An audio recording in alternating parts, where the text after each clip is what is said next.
Caleb Mason didn't flinch when the bank's notice hit his palm. He just fed it to the stove, jaw tight, knuckles white. 3 weeks. That's all the mountain gave him before strangers owned his father's land. So he did what he swore he'd never do. He wired for a wife. Not for love. Just hands to tend the chickens while he fought to save the rest. He never expected the woman who stepped off that stagecoach to burn down his pride instead. Before we begin, hit subscribe, follow this story to the end, and drop the city you're watching from below. The letter came on a Tuesday, and Caleb Mason read it 3 times before he let himself believe it. Notice of foreclosure. 21 days. Failure to remit will result in immediate seizure of the property known as Mason Ridge. He didn't curse. He didn't throw anything. He folded the paper along its crease, walked to the stove, and fed it to the fire, like it was nothing more than kindling. He watched the corners blacken and curl, watched Elias Grover's signature disappear into ash, and told himself that a man who still had 2 working hands and a mountain full of timber wasn't beaten yet. But his hands were shaking when he set the poker down. He'd buried his father on this land. He'd buried his brother on this land. He was not about to hand it over to a banker in a clean collar who'd never once climbed higher than the courthouse steps. 21 days, he said out loud to no one, because there was no one left to say it to. He rode into town that afternoon with his hat pulled low and his temper pulled tighter. Cutter's Notch wasn't a big town, 1 street, 1 bank, 1 church, and enough gossiping women in the mercantile to make a man feel like livestock at auction every time he walked past the window. He felt their eyes on him before he even hitched his horse. "There goes the Mason boy," said Mrs. Petayero, loud enough to carry, not quiet enough to pretend she meant it privately. "Land's dying same as his daddy did. Pride's the only thing keeping that place standing." Caleb didn't turn around. He'd learned a long time ago that turning around only fed them. Inside the bank, Elias Grover sat behind his desk, like a man who'd never once missed a meal in his life. Hands folded, smile, thin as a knife's edge. "Mr. Mason," Grover said, "I trust you received the notice." "I received it. And I'm not selling." Grover's smile didn't move, but something behind his eyes did. "Nobody said anything about selling, Mr. Mason. The bank simply requires the debt be settled.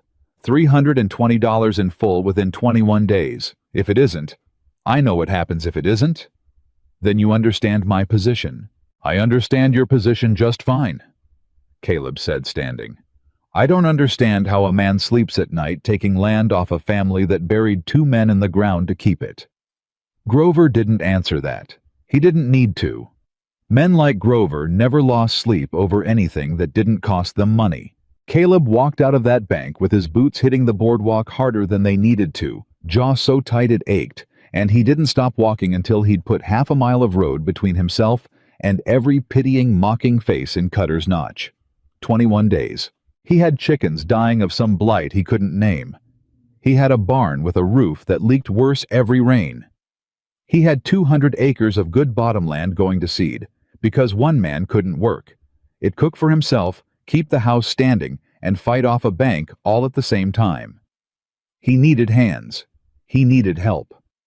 And there wasn't a woman in Cutter's Notch who'd have him not with the land the way it was, not with his name the way it was. So he did the only thing he had left to do. He walked into the telegraph office, and with his hand only shaking a little, he wrote out an advertisement for a wife. "Rancher, Sound Health seeks capable woman for marriage and homestead work. No romance expected. Room board and honest partnership offered." Reply. Cutter's Notch, care of C. Mason. He read it twice before he handed it over. "You sure about this, Caleb?" asked the clerk, a boy young enough to still think love was a thing that happened to people like in the dime novels. "No," Caleb said, "but I'm sure about the alternative."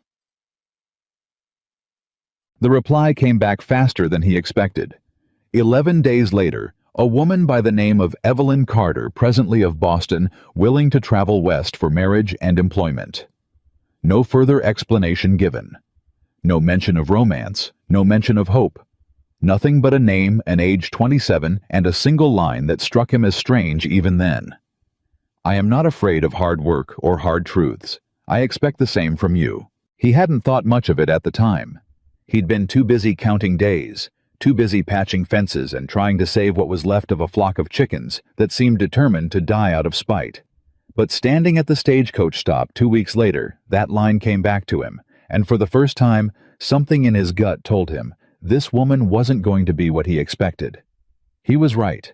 The stagecoach rolled in dust and noise, and half of Cutter's Notch had turned out to watch, not because they cared about Caleb Mason, but because nothing entertained a small town faster than a mail-order bride arriving to marry a man everyone already assumed was ruined. "Poor thing don't even know what she's walking into," Peta Yarrow murmured to her sister just loud enough. Caleb heard it. He always heard it. He kept his eyes on the stagecoach door and his hat gripped tight in both hands, because it seemed like the kind of moment that called for taking his hat off, even if he wasn't sure why. The door opened. A boot came down, first sensible dark leather, nothing fancy. Then a woman stepped down into the dust of Cutter's Notch, and Caleb felt every plan he'd made about how this conversation would go evaporate on the spot. She wasn't soft. That was the first thing he noticed. Not soft in the face, not soft in the way she held herself. She had sharp eyes the color of good coffee, and they moved across the town, the mercantile, the bank, the church, the dying tree in the square, like she was already taking inventory of everything wrong with the place. She didn't look at him first. She looked at the town.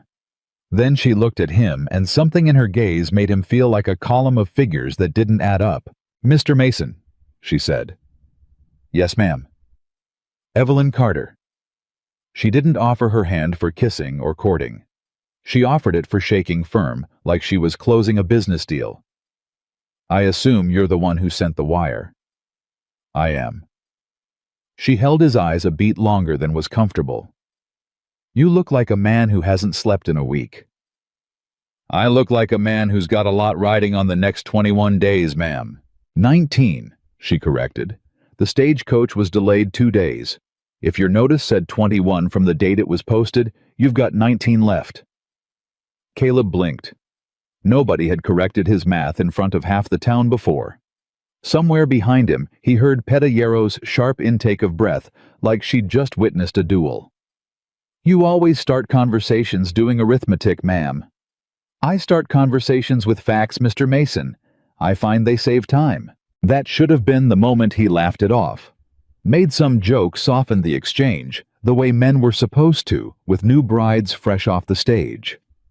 Instead, he found himself just standing there, hat still in his hands, staring at a woman who'd been in Cutter's Notch for less than 2 minutes, and had already corrected him, assessed the town, and made it clear she hadn't come here for romance any more than he had. "Well," he said finally, "wagons this way." She didn't take his offered arm. She picked up her own trunk before he could reach for it, hefting it with more strength than her frame suggested she had, and walked toward the wagon like she already knew where it would be. "Ma'am, I can carry that." "I've carried it this far." "It ain't about whether you can, ma'am. It's about whether you should have to." She stopped, turned and looked at him with an expression he couldn't quite name. Not quite surprise, not quite suspicion. Something more careful than either. "Nobody's asked me that in a long time," she said. It wasn't warmth in her voice, but it wasn't ice either. It was something in between. Something that told Caleb this woman had come from somewhere that hadn't been kind to her, even if she hadn't said so outright. He took the trunk anyway. She let him. Though her jaw stayed tight the whole time, like she was cataloging the moment for later, deciding what it meant that he'd insisted. The ride out to Mason Ridge was quiet at first, the kind of quiet that sat heavy between two people who both had things they weren't saying. Caleb broke it first. "I ought to tell you plain, ma'am, before we go any further. This ain't a rich man's spread you're marrying into." "I didn't come west looking for a rich man, Mr. Mason." "No, I don't reckon you did, given you're marrying a stranger sight unseen. But I want you to know what you're walking into. Bank's after the land. Chickens are dying of something I can't name. Barn roof's got more holes than shingle. I need a wife who can tend the flock, keep house, and maybe if there's time left in the day, help me figure out how in the hell I'm supposed to find $320 in 19 days. Evelyn was quiet for a moment, watching the land roll by dry grass, cracked fence posts, a scattering of cattle too thin for summer. "Tend the flock," she repeated. "Yes, ma'am." "Keep house." "Yes, ma'am." "And you expect me to do this how exactly? With what supplies? What system have you kept records of the flock's mortality rate? Or are you simply watching them die and hoping the pattern reverses itself?" Caleb's hands tightened on the reins. "Ma'am, I don't rightly know what a mortality rate is. It's the number of birds you've lost, divided by the number you started with, expressed as a percentage over time. It tells you whether you're dealing with disease, poor feed predation, or simple neglect. Without it, you're guessing. And guessing, Mr. Mason, is how men lose land." He looked over at her, and for the first time, something in his chest shifted. Not attraction, not yet, but something sharper. Something like being seen clean through. "You talk like a banker," he said. "I worked for one. 8 years in Boston. Bookkeeping, accounts, ledgers. I understand numbers the way you understand land." "Then why in God's name did you answer a wire looking for a wife to tend chickens?" Her jaw tightened just slightly, and for the first time Caleb saw a crack in that composed, sharp exterior. Something underneath that she didn't want him to see. "Because Boston had nothing left for me," she said, and her voice was flat, controlled, the voice of a woman who'd rehearsed saying this exact sentence without letting it break. "And because I'd rather build something from nothing than keep watching men take credit for work I did." Caleb didn't push. He'd learned enough about grief and shame in his own life to know when a door had been opened only a crack, and when pushing it further would slam it shut for good. "Well," he said instead, "I reckon we're both starting from nothing then." "I don't start from nothing, Mr. Mason." She turned to look at him, and there was steel in her eyes now, steel that hadn't been there a moment before. "I start from what's in front of me, and I make it work." They crested the last hill before Mason Ridge came into view, and Caleb felt the familiar tightness in his chest that he felt every time he looked at what was left of his father's land. The sagging barn, the fence line broken in 3 places, the coop where too many of his birds lay dead in the dust that morning before he'd even left for town. He watched Evelyn's face as she took it in. He braced for pity. He braced for the kind of look Petayero gave him in town. The look that said, "Poor proud fool, throwing good effort after a lost cause." He didn't get either. She got down from the wagon before he could help her, walked straight to the coop, crouched down and picked up one of the dead birds without flinching, turning it over in her hands like she was reading something written on its feathers. "How long has this been happening?" she asked. 3 weeks, maybe 4? "All at once or gradually?" "Started slow, getting worse." "What are you feeding them?" "Corn mostly, whatever scraps we got." "Show me the feed." He led her to the small shed where he kept the grain, and she opened the sack, ran her fingers through it, brought a handful up close to her face, and smelled it before he could even ask what she was doing. "This is damp," she said, "and it smells of mold. You've been feeding your flock spoiled grain for weeks, Mr. Mason. That's not a mystery illness. That's poison, slow and steady." Caleb felt something cold settle in his stomach. "I didn't know." "No," she said, not unkindly, but not gently either. "You didn't check. There's a difference. I've had a bank breathing down my neck and a farm falling apart around my ears, ma'am. I ain't had time to smell every sack of feed I bought." "Then you need someone who does have that time," she said, standing, dusting off her hands. "Which I believe is precisely why you sent for a wife." He didn't have an answer for that. She was right, and being right seemed to be something she did often with a precision that left no room for a man's pride to hide. "I'll want to see your ledgers," she said, already walking toward the house. "My what?" "Your accounts, your debts, every dollar you owe, every dollar you're owed, every transaction you've made in the last year. If I'm going to help you save this land in 19 days, I need to understand exactly how bad the damage is." "Ma'am, I don't rightly keep books like that." She stopped walking and turned to look at him with an expression somewhere between disbelief and despair. "You're 19 days from losing your family's land," she said slowly, And you don't keep books. I know the land. I know the work. Numbers ain't never been my strength. Well, Mr. Mason. She turned back toward the house, shoulders squared like a woman preparing for battle. They're about to become mine.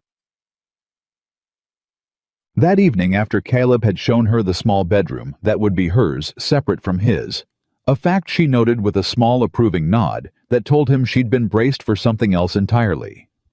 She sat at his kitchen table with every scrap of paper he owned spread out in front of her.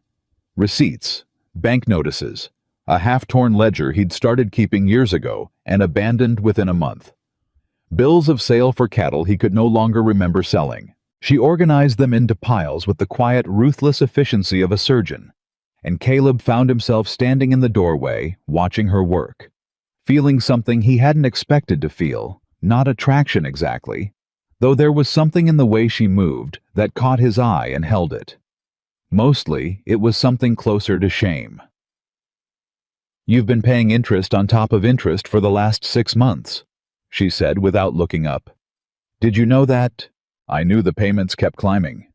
"They've climbed because Grover restructured your loan without properly explaining the new terms to you.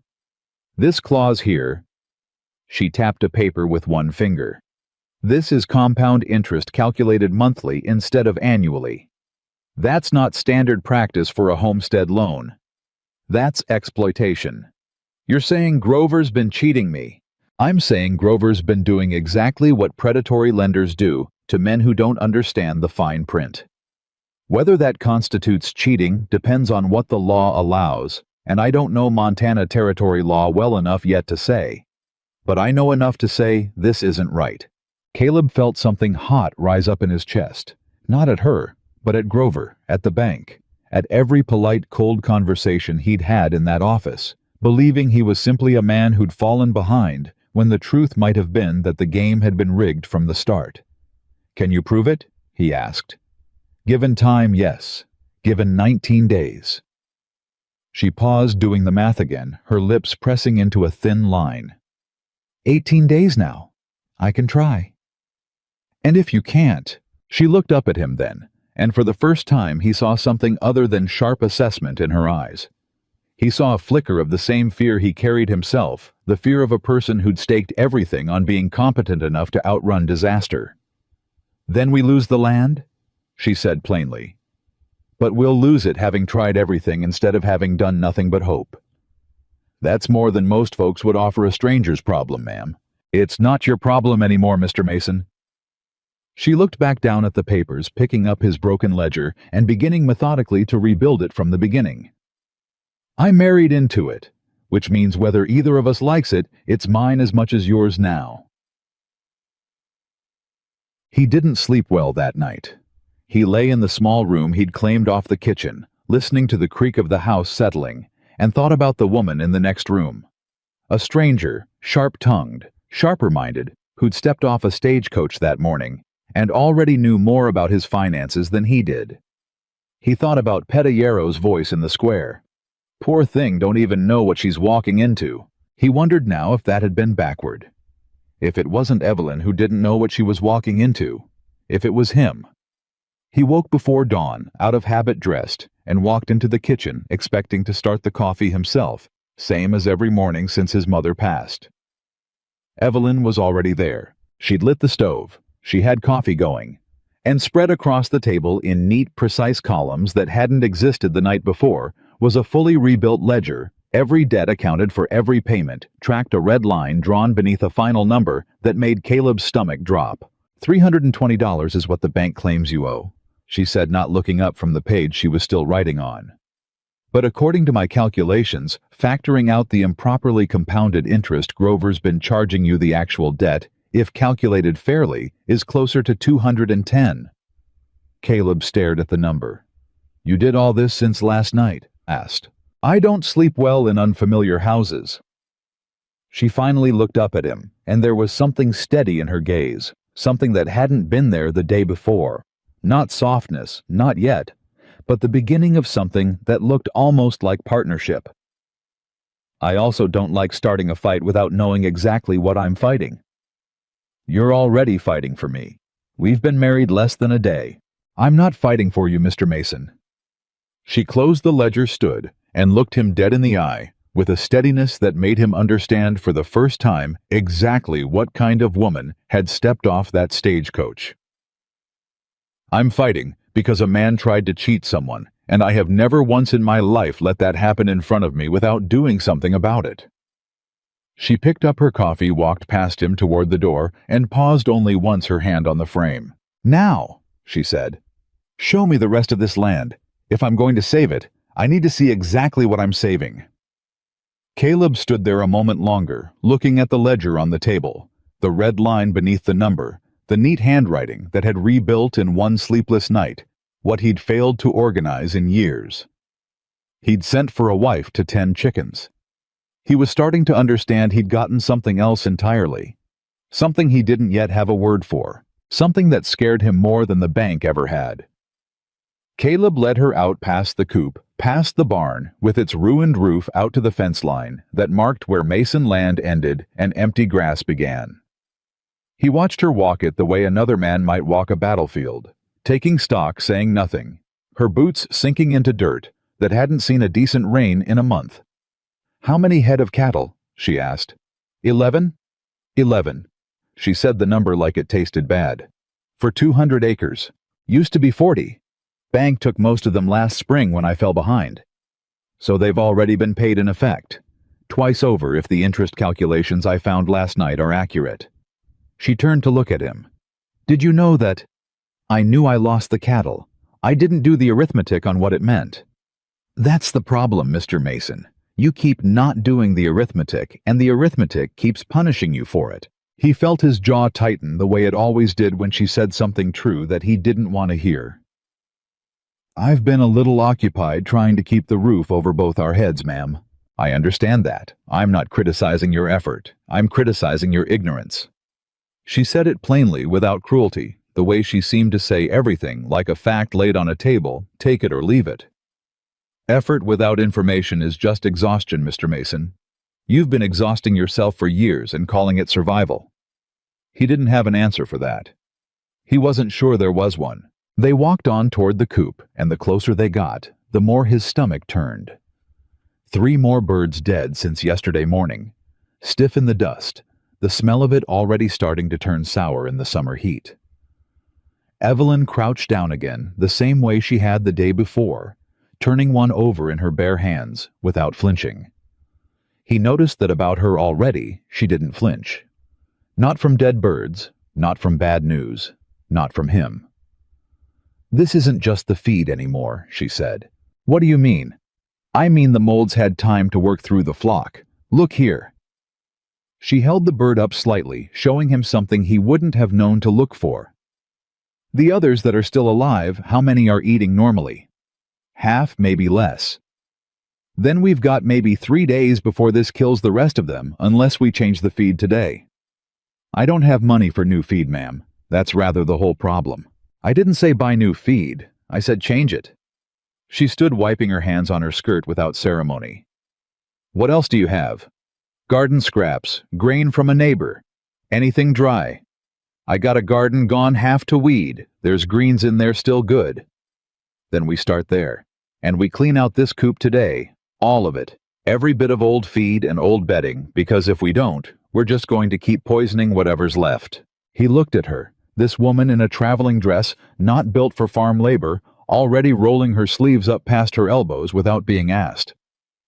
"Ma'am, you don't have to. Mr. Mason." She cut him off, not unkindly, but with a finality that told him arguing would be a waste of both their time. "I told you yesterday I don't come from nothing. I come from wherever the work is. Right now the work is here." They cleaned the coop together in the rising heat of the morning, and Caleb found himself stealing glances at her more than he meant to, not out of romance, not yet, but out of something closer to disbelief. She worked like she'd done it before, or like she refused to let her body admit she hadn't her hands steady, even when her breath went short, her jaw set, even when sweat soaked through the collar of her dress. "You don't talk much when you work," he said, mostly to break the silence. "Neither do you." I talk plenty, just not usually to folks who correct my arithmetic in front of half the town. That got something out of her, not quite a laugh, but close. A short exhale through her nose, gone as fast as it came. You should be thanking me for that correction, Mr. Mason. It saved you 2 days you didn't know you had. I'll thank you once we've still got a homestead standing in 18 days. 17, she said. It's past noon. He shot her a look, and this time there was no mistaking it. The corner of her mouth twitched, just barely, before she smoothed it back into that composed, unreadable expression she seemed to wear like armor. You do that on purpose, he said. Do what? Correct me, just to see if I'll bite. I correct you because you're wrong, Mr. Mason. Whether you bite is your own business. He laughed. Actually laughed the first time in longer than he could remember, and something in her face flickered at the sound of it. Surprise, maybe? Or something else he couldn't name yet.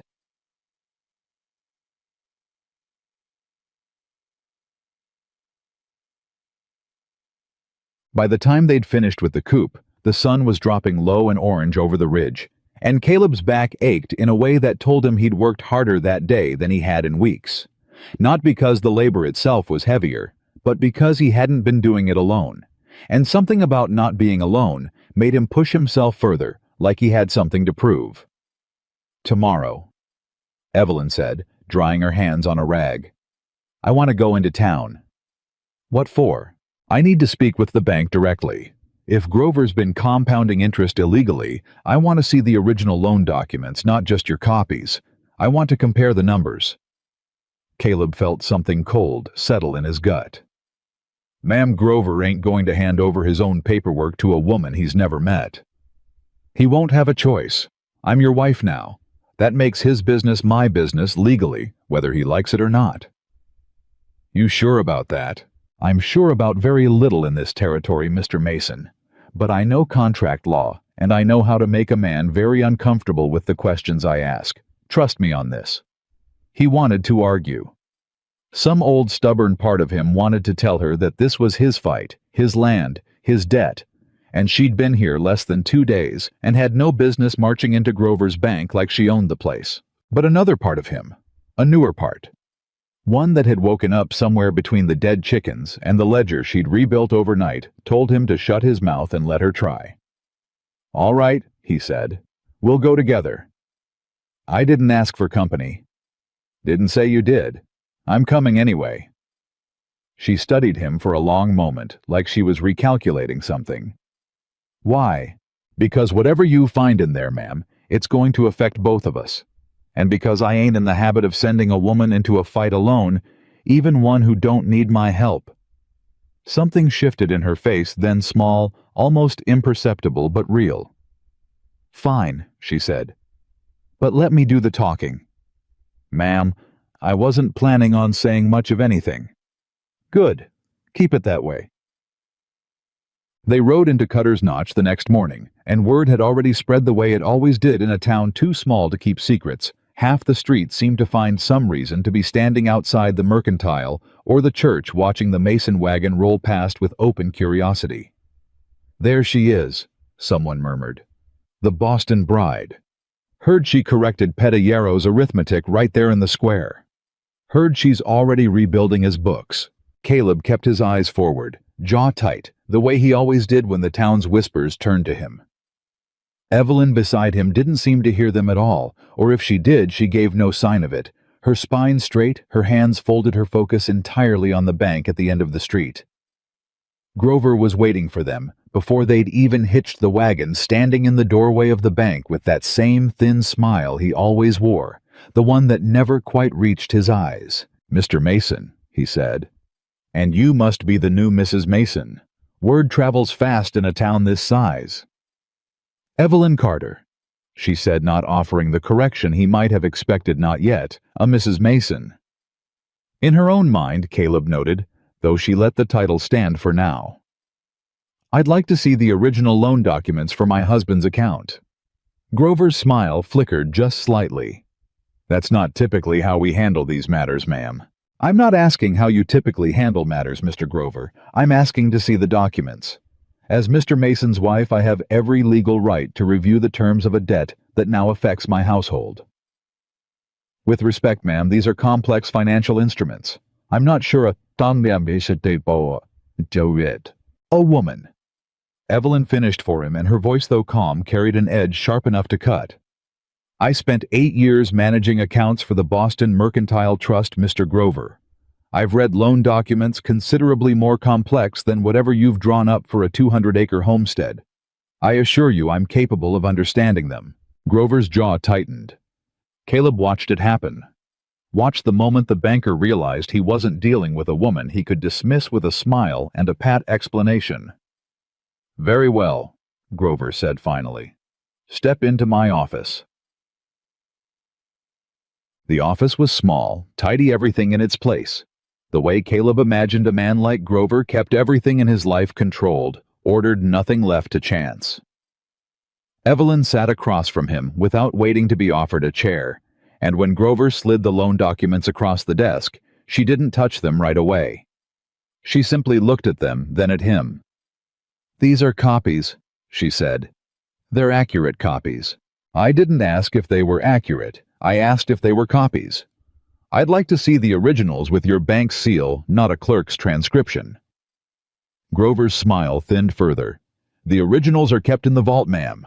It's not standard practice to—" "Mr. Grover?"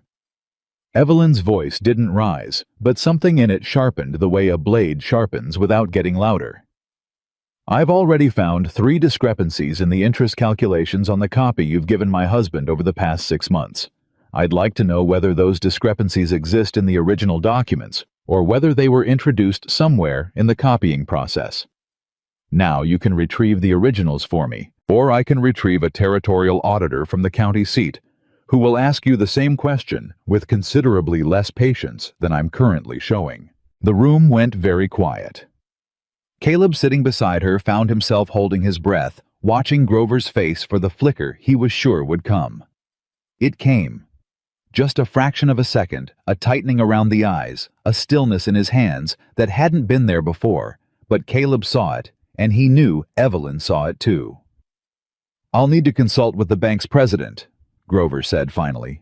"Please do," Evelyn said, standing, smoothing her skirt with the same brisk efficiency she brought to everything. "We'll return in 3 days for the originals. And Mr. Grover." She paused at the door, looking back at him with an expression that gave nothing away.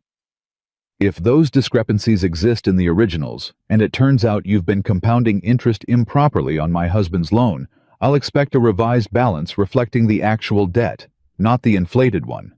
And if I refuse, then I suppose we'll find out together whether Montana Territory has laws against predatory lending, and whether a man in your position wants that question asked publicly." She walked out without waiting for his answer, and Caleb followed her, feeling something close to awe settle in his chest. Awe and something else, something warmer. Something he didn't have a name for yet, but felt anyway, watching her walk down that boardwalk like she'd just won a war instead of a single skirmish. "You think he's hiding something?" Caleb asked once they were out of earshot. "I know he's hiding something. The question is how much and whether we can prove it before your 19 days. 16, he corrected, and this time it was his turn to feel something like satisfaction at the small, surprised look she gave him. 16, she agreed. Before your 16 days run out. They didn't get far past the mercantile before Peta Yarrow appeared, seemingly from nowhere, the way she always seemed to materialize whenever there was gossip to be had. "Mrs. Mason," she said, the title dripping with false sweetness. "I do hope you're settling in. Ranch life can be a terrible shock for a city girl." "I'm managing," Evelyn said, not breaking stride. Of course. Though I imagine it's quite the adjustment going from a bank in Boston to a dying homestead out here." Peta's eyes flicked to Caleb, something cruel and satisfied in them. Caleb's had such bad luck with that land. His father before him, too. Some say the ground itself is cursed. "I don't believe in curses, Mrs. Yarrow," Evelyn said. "I believe in mismanagement, which is considerably easier to fix." Peta's smile faltered. "Now, if you'll excuse us," Evelyn continued. We have 16 days to fix a great deal of mismanagement, and I'd rather not waste any of them standing in the street." She walked on, and Caleb had to fight to keep the grin off his face as he followed Pedillero left standing there, with her mouth slightly open, robbed of whatever cutting remark she'd been planning to deliver next. "You made an enemy today," he said once they were clear. "I made an enemy the moment I stepped off that stagecoach, Mr. Mason. Women like her decide who they hate before they've even said hello. I simply gave her a reason that's actually true." "You don't seem too bothered by it. I've dealt with women like Pedillero my whole life. In Boston, in the banking house, everywhere I've ever worked. They're never bothered by competence in a man. They're always bothered by it in a woman." She glanced at him, something almost gentle in her expression for the first time since she'd arrived. "You didn't flinch back there, when I spoke to Grover the way I did." "Why would I flinch? You were right. Most men flinch when their wife proves smarter than the men they're negotiating with. It bruises something." "Ma'am, my pride's been bruised so many times these last few years, I don't reckon I've got much left to protect. Watching you take Grover apart piece by piece was about the best thing I've seen happen on this trip." She didn't answer that, but something in her shoulders eased just slightly.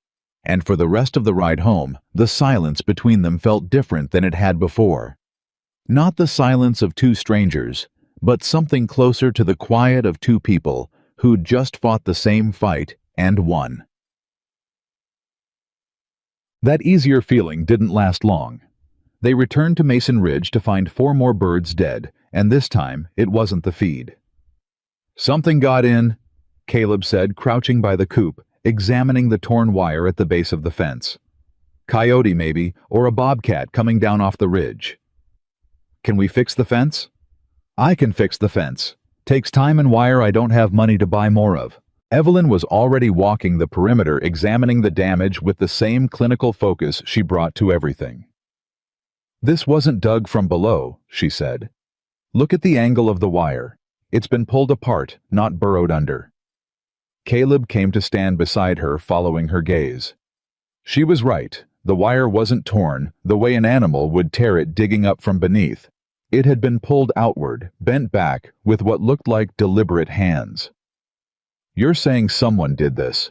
I'm saying it's possible. I don't have enough information to say it's certain." "Who'd want to kill my chickens? Who benefits if you lose this land in 16 days? The question hung there between them, and Caleb felt something cold slide down his spine as the pieces started to align in a way he didn't like. "Grover," he said, "or someone working for him.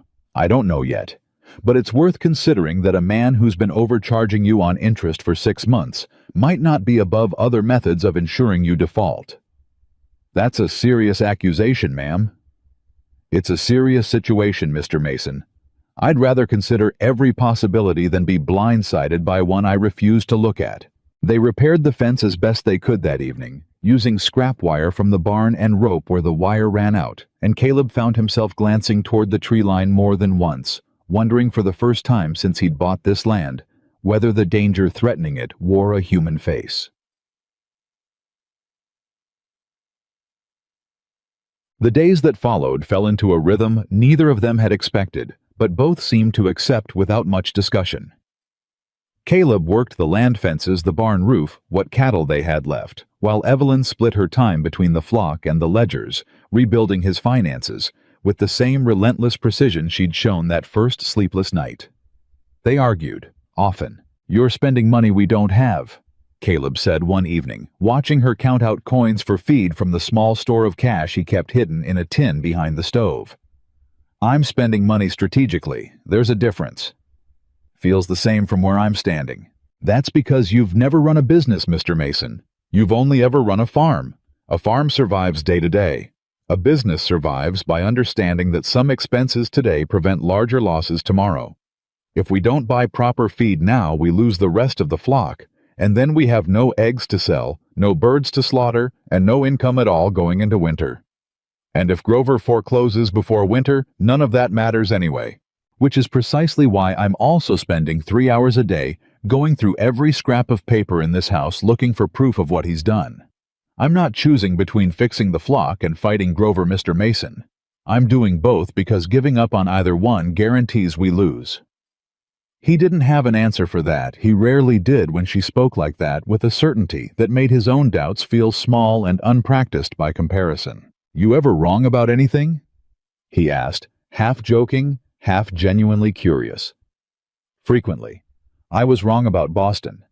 I was wrong about a great many things there."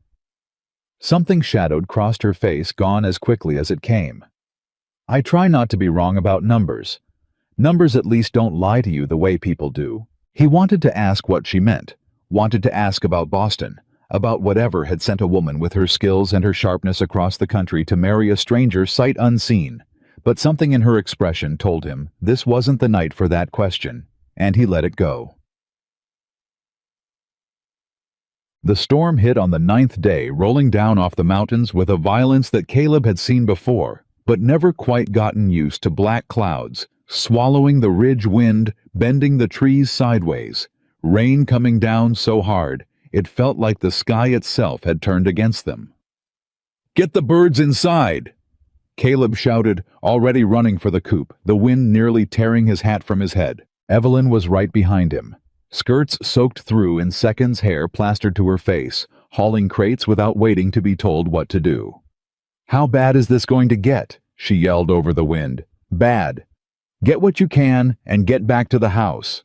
They worked side by side in the driving rain, hauling birds, hauling feed, doing everything they could to save what little they had left, and by the time the worst of it passed, they were both soaked to the bone, exhausted, and standing in what remained of the coop's roof, now half collapsed under the weight of the storm. "We lost 6. Caleb said, his voice hollow, looking at what the wind and rain had left behind. 6 more. Evelyn didn't say anything at first. She stood beside him, staring at the wreckage, and for the first time since she'd arrived, Caleb saw something crack in that composed exterior. Not tears, not quite, but something close, something raw beneath the surface. "This isn't your fault," she said quietly, and he wasn't sure if she was talking to him or to herself. "Feels like it is." "It's not. A storm isn't mismanagement, Mr. Mason. It's just bad luck arriving at the worst possible time." She turned to look at him, rain still dripping from her chin. "We rebuild the roof tomorrow. Tonight we salvage what's left, and we don't waste time grieving what we can't change." "You don't ever stop, do you?" "I stopped once."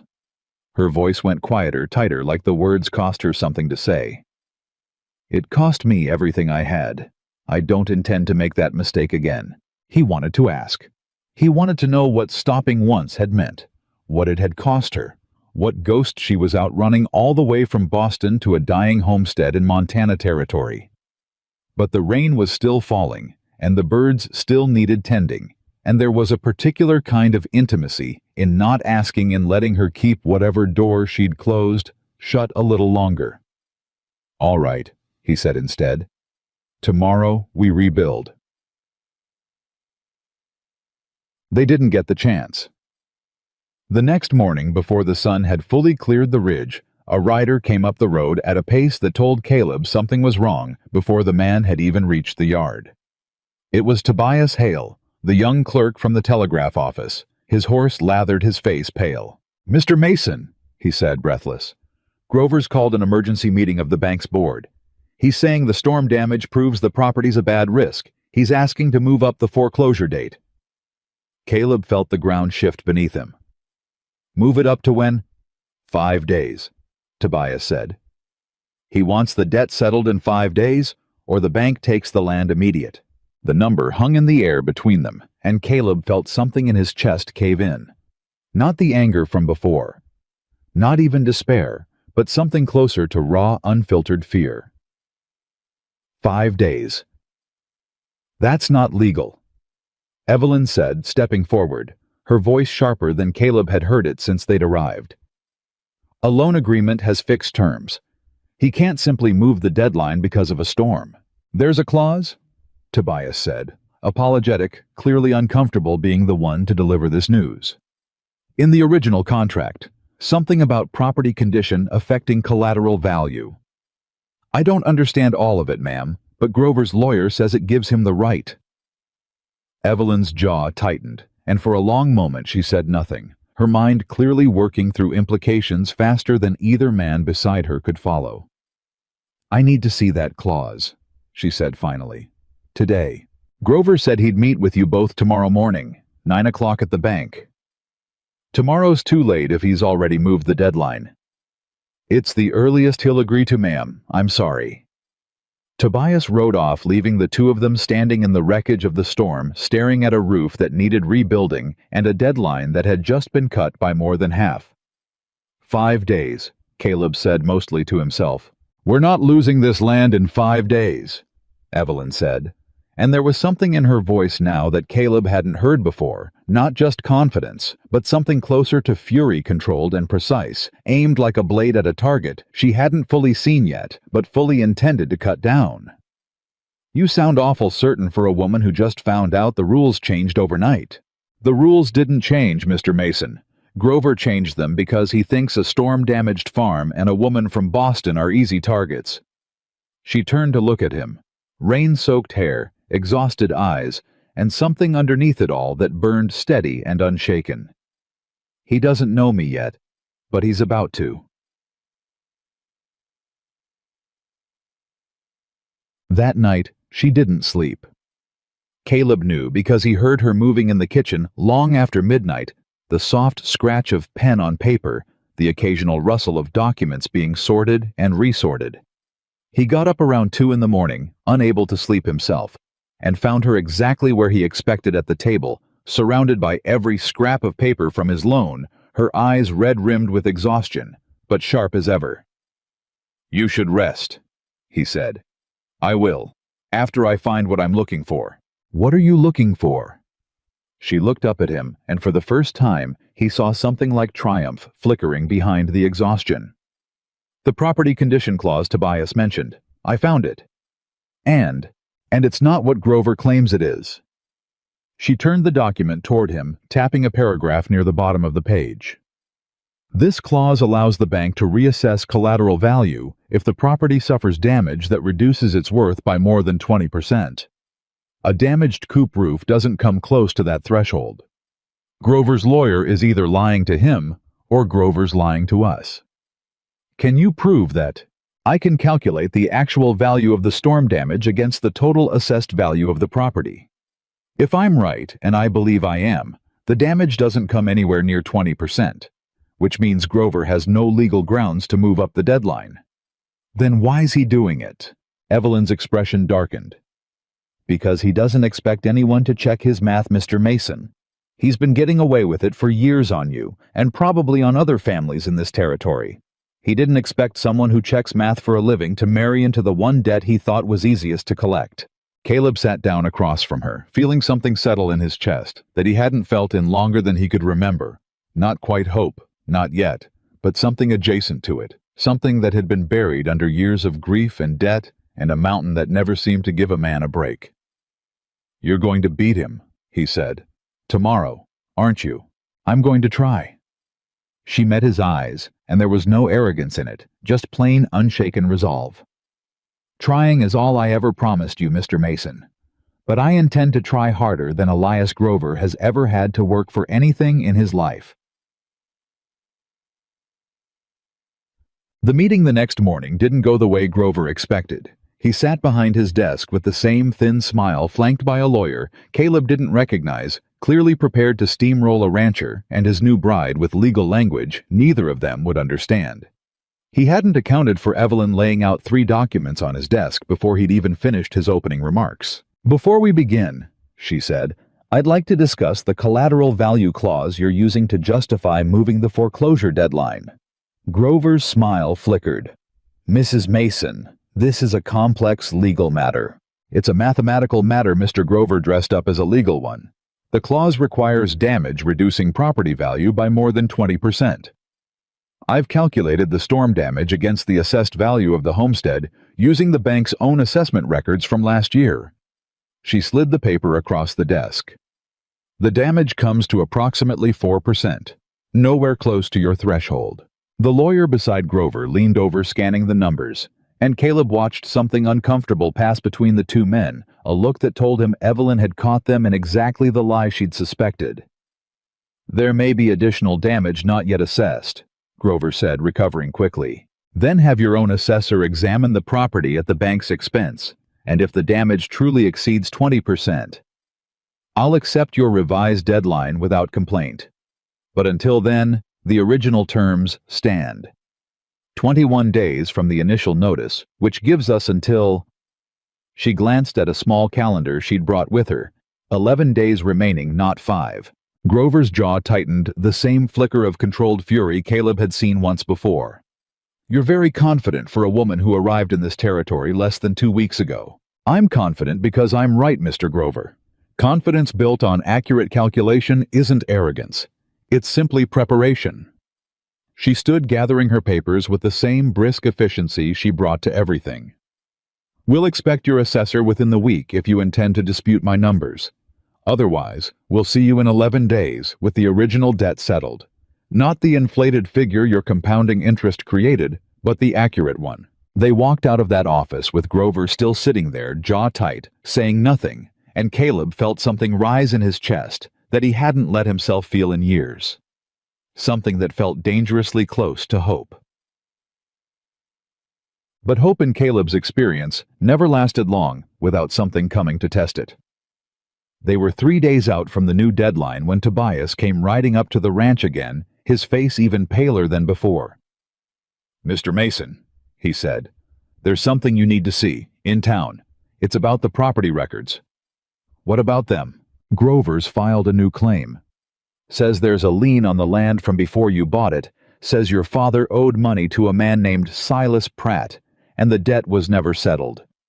Says it gives the bank priority claim over anything you might pay toward the current loan.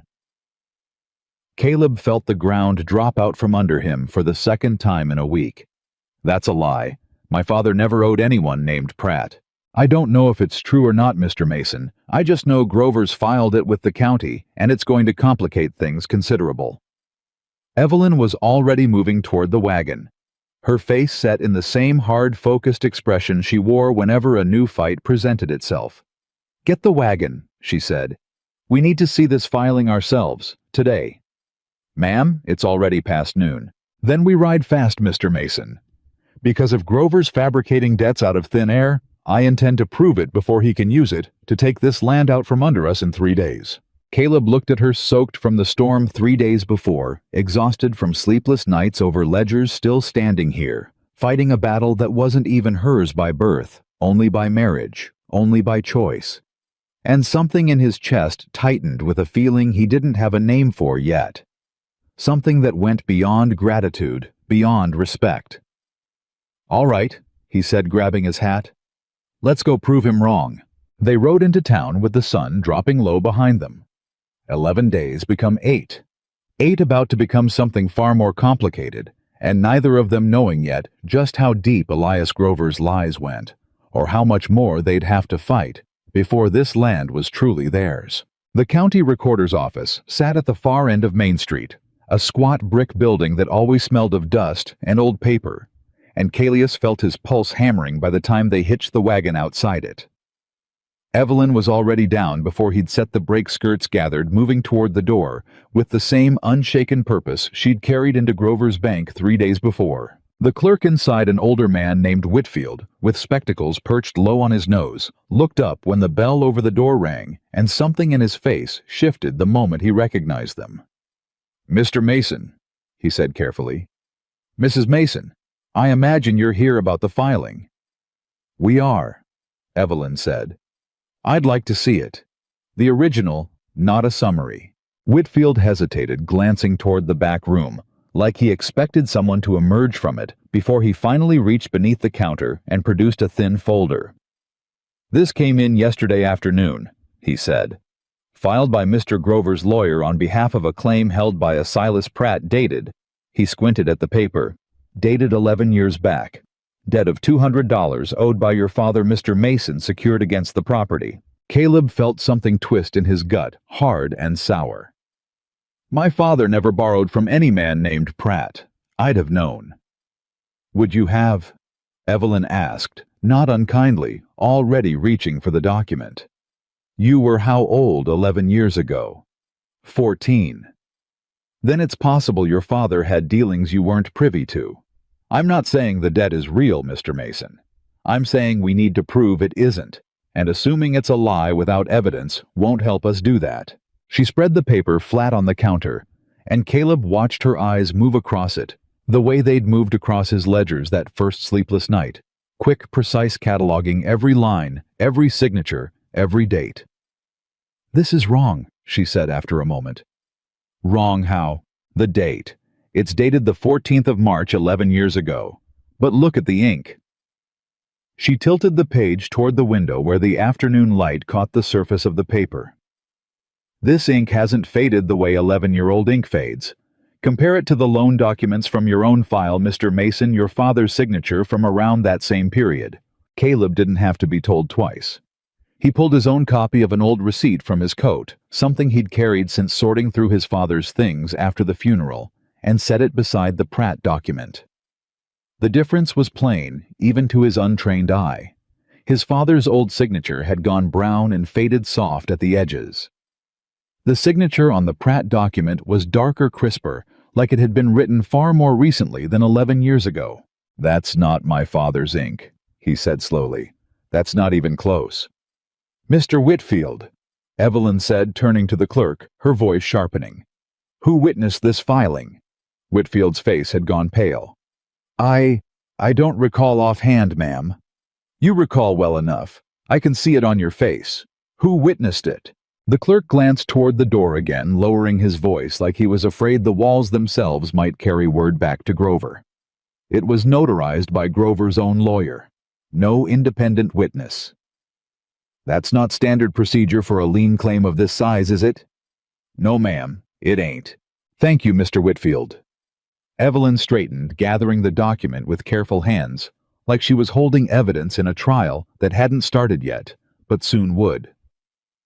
"I'd like a certified copy of this filing, and I'd like the date and time stamped on your request log, so there's a record that we identified this discrepancy today before Mr. Grover has a chance to alter anything further." Whitfield nodded quickly, already reaching for his stamp, eager to have them gone before whatever storm was building broke over his own head. They left the recorder's office with the copy folded carefully inside Evelyn's coat, and Caleb felt something hot and furious rising in his chest, a feeling he hadn't let himself feel in years, not grief, not exhaustion, but plain, unfiltered anger. "He's inventing debts," he said. "My father's been dead 6 years, and that son of a bitch is inventing debts against a dead man to steal what's left." "We don't know that yet," Evelyn said, though her voice had none of its usual calm certainty. "We know the document looks suspicious. We need to find Silas Pratt."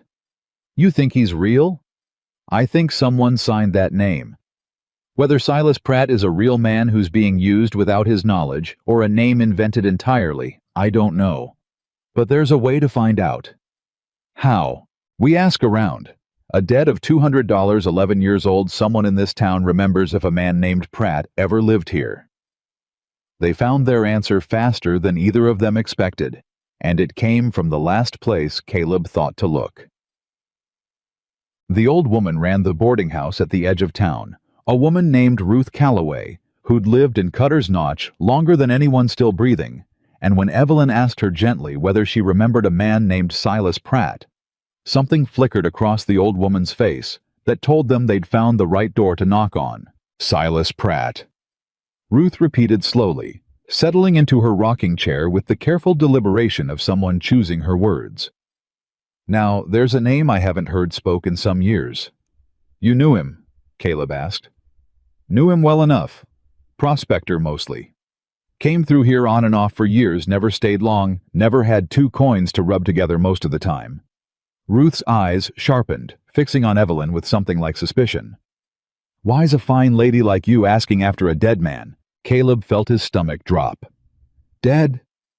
"Been dead near 4 years now, son. Died up in the high camp, some kind of fever. I remember because there wasn't nobody to bury him, proper had to take up a collection in town just to see him in the ground decent." Evelyn went very still beside him, and Caleb watched her mind working, turning the information over like she was fitting pieces into a puzzle only she could see the shape of. "Mrs. Calloway," she said carefully. Did Silas Pratt ever mention lending money to a man named Mason, or to anyone in this valley? Ruth laughed a dry, humorless sound. Silas Pratt never had 2 coins to lend anybody, ma'am. Man drank whatever he earned faster than he earned it. If somebody's telling you Silas Pratt lent out $200 to anybody, they're lying to your face and lying badly at that. The silence that followed felt like the moment right before a lightning strike, the air gone thick and heavy with what they'd just learned. "He's dead 4 years, Caleb said slowly. "And the lien claims he lent my father money 11 years ago, which means either the debt is real and predates his death by 7 years, making it entirely possible." Evelyn's voice had gone tight, controlled the way it did when she was fighting to keep her fury from spilling over. "Or the entire claim is fabricated, filed against a dead man's name because a dead man can't stand up in court to deny it." "You think it's Grover. I think Elias Grover found a convenient dead man with no family left in this territory to dispute a claim, and used his name to manufacture a debt against your father that never existed." She turned to Ruth, her expression softening slightly. "Mrs. Calloway, would you be willing to state what you've told us formally, if it came to that?" To a judge or a territorial official. Ruth's eyes narrowed, and for a moment, Caleb thought she might refuse.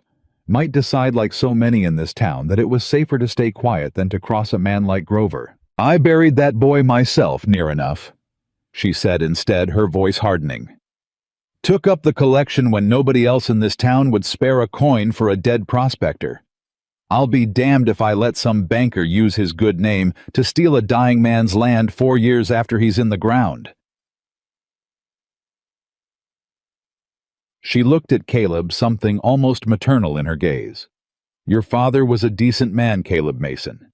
Paid his debts honest, every one I ever heard of. I'll say what I know, and I'll say it to whoever needs to hear it." Something in Caleb's chest cracked open at that, not grief exactly, but something adjacent to it, a rawness he hadn't let himself feel since the funeral 6 years back. "Thank you," he said, and his voice came out rougher than he meant it to.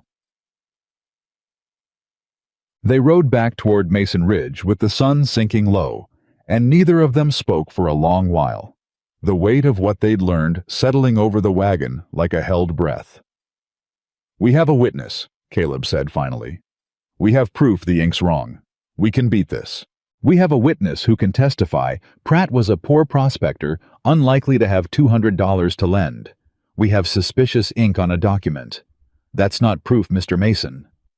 Not the kind that stands up in a territorial hearing against a banker with a lawyer and a filed claim." Evelyn's jaw was tight, her eyes fixed on the road ahead. "It's a start. It's not enough." "Then what is enough?" "I don't know yet, but I intend to find out before your 8 days become nothing." They crested the last hill toward the ranch as the light was failing, and Caleb felt the familiar tightness return to his chest, the one that came every time he looked at what remained of his father's land, now compounded by everything they'd learned that day. Then he saw the smoke. "Evelyn." She'd already seen it, already gone rigid beside him, and Caleb didn't wait for the wagon to fully stop before he was down and running, boots hitting hard-packed dirt, his heart slamming against his ribs. The barn.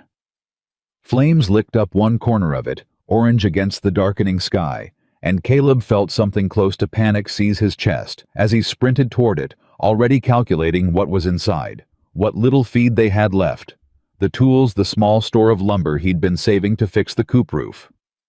"Water," he shouted. "Evelyn, get water, the trough by the—" "I see it." They fought the fire together, hauling buckets from the trough in a frantic, desperate rhythm. Caleb's arms burning with the effort, Evelyn beside him, matching him bucket for bucket, despite her exhaustion, despite the long day they'd already had. It took nearly an hour to beat it back, and by the time the flames finally died to smoking embers, Caleb stood there soaked in sweat and trough water, staring at the scorched corner of the barn with a fury that threatened to swallow him whole. "This wasn't lightning," he said. "No storm tonight. No reason for a fire to start on its own." Evelyn crouched near the base of the burn, examining the ground the way she examined everything methodical even in the middle of chaos. "There," she said, pointing. "Kerosene. You can smell it even now. This was set. Grover, I can't prove that, not yet. But someone wanted this barn burned tonight, the same night we discovered the Pratt claim is likely fraudulent. That's not a coincidence I'm willing to accept, Mr. Mason. Caleb felt something shift inside him. Not just anger now, but something colder, harder. Fear, maybe, but fear transformed into something with teeth. They're trying to scare us off, he said, or trying to make sure we don't live long enough to prove what we found today. Evelyn stood, her face pale in the dim light, but her voice steady despite it. Which means we're closer to the truth than I realized. Men don't burn barns over lies that don't matter. They didn't sleep that night. Caleb kept watch from the porch with his father's old rifle across his knees, and Evelyn sat beside him for a long while, wrapped in a blanket against the night chill, neither of them speaking until the silence itself became too heavy to bear. You should go inside, he said. Get some rest. I'll watch. I'm not tired. You're exhausted. I can see it. I'm too afraid to be tired, she said, and something in her voice cracked slightly. The composed exterior slipping just enough to let something raw show through. I've never had someone try to burn down something I was fighting for. Not like this. Caleb looked over at her at the fear she was trying so hard to control, and felt something in his chest ache in a way that had nothing to do with the fire. You don't have to be part of this, he said quietly. You could take the money we've got left. Go back east, find somewhere safer than a homestead. Some bankers willing to burn down to steal. Is that what you want? No. The word came out faster than he meant it, to rougher, more honest than he'd planned. That's about the last thing I want, Evelyn. But I ain't in the habit of asking a woman to risk her life for land that was never hers to begin with.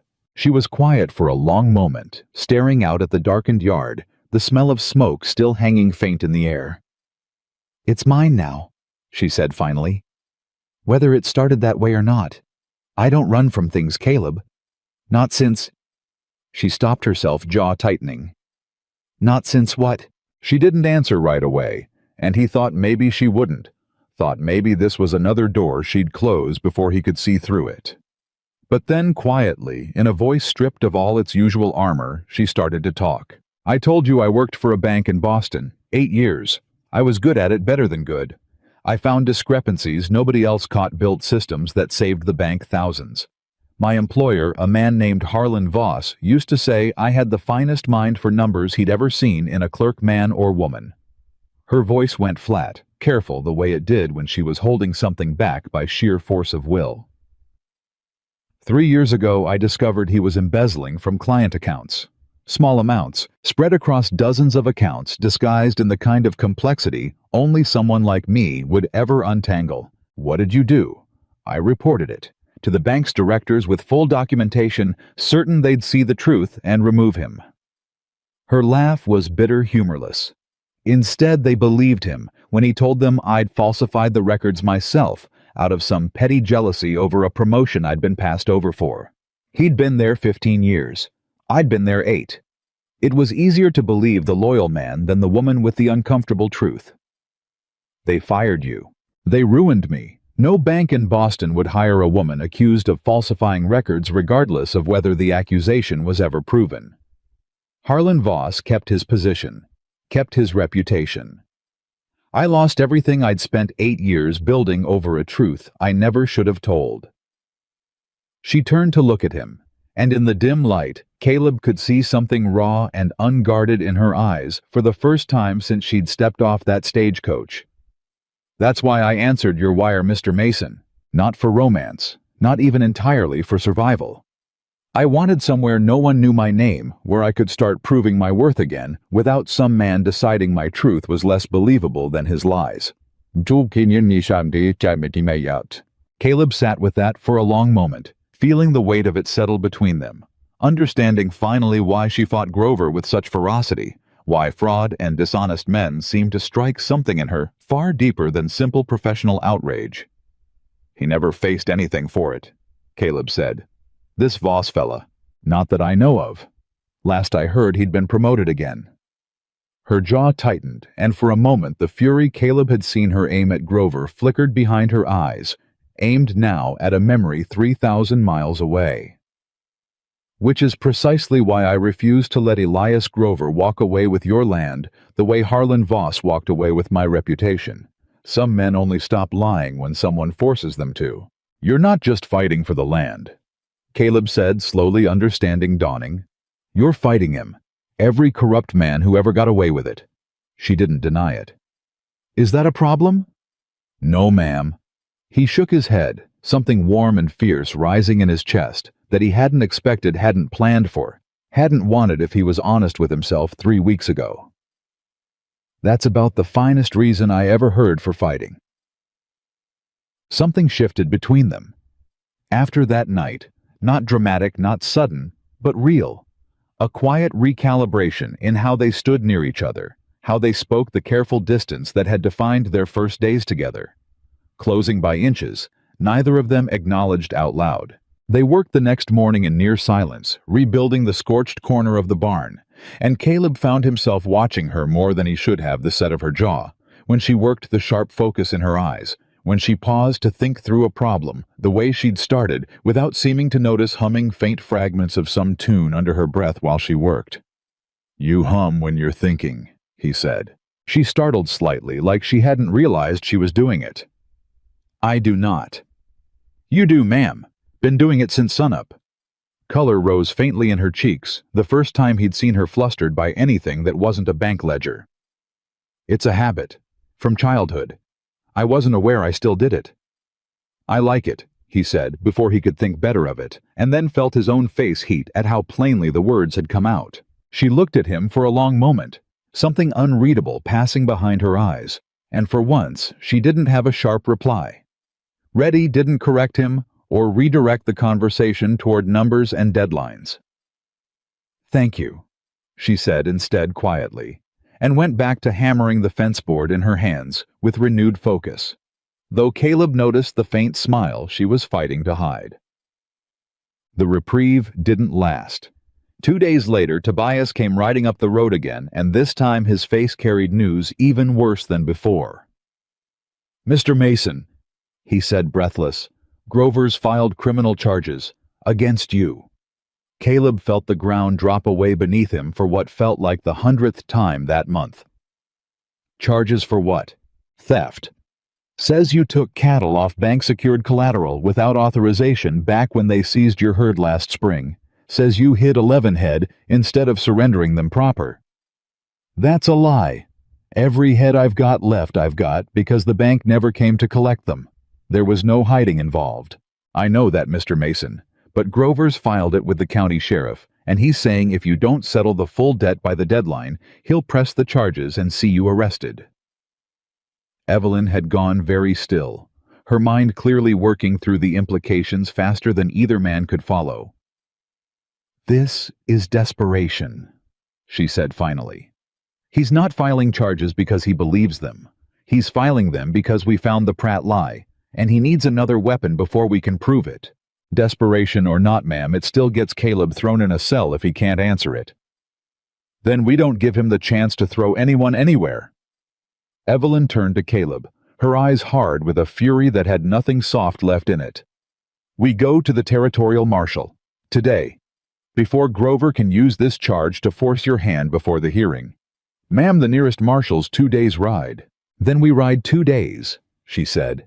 Because I did not spend the last 2 weeks rebuilding this man's finances and proving his fraud, only to watch him put my husband in a jail cell on a lie he invented out of panic. The word husband hung in the air between them for a moment, the first time she'd used it without qualification, without the careful distance she'd maintained since the stagecoach, and Caleb felt something tighten in his chest at the sound of it, something that had nothing to do with fear of the charges Grover had filed. All right, he said. We ride. They left within the hour, taking what little cash remained, riding hard toward the territorial seat, with the weight of everything they'd uncovered pressing down on both of them. The land behind them, the flock.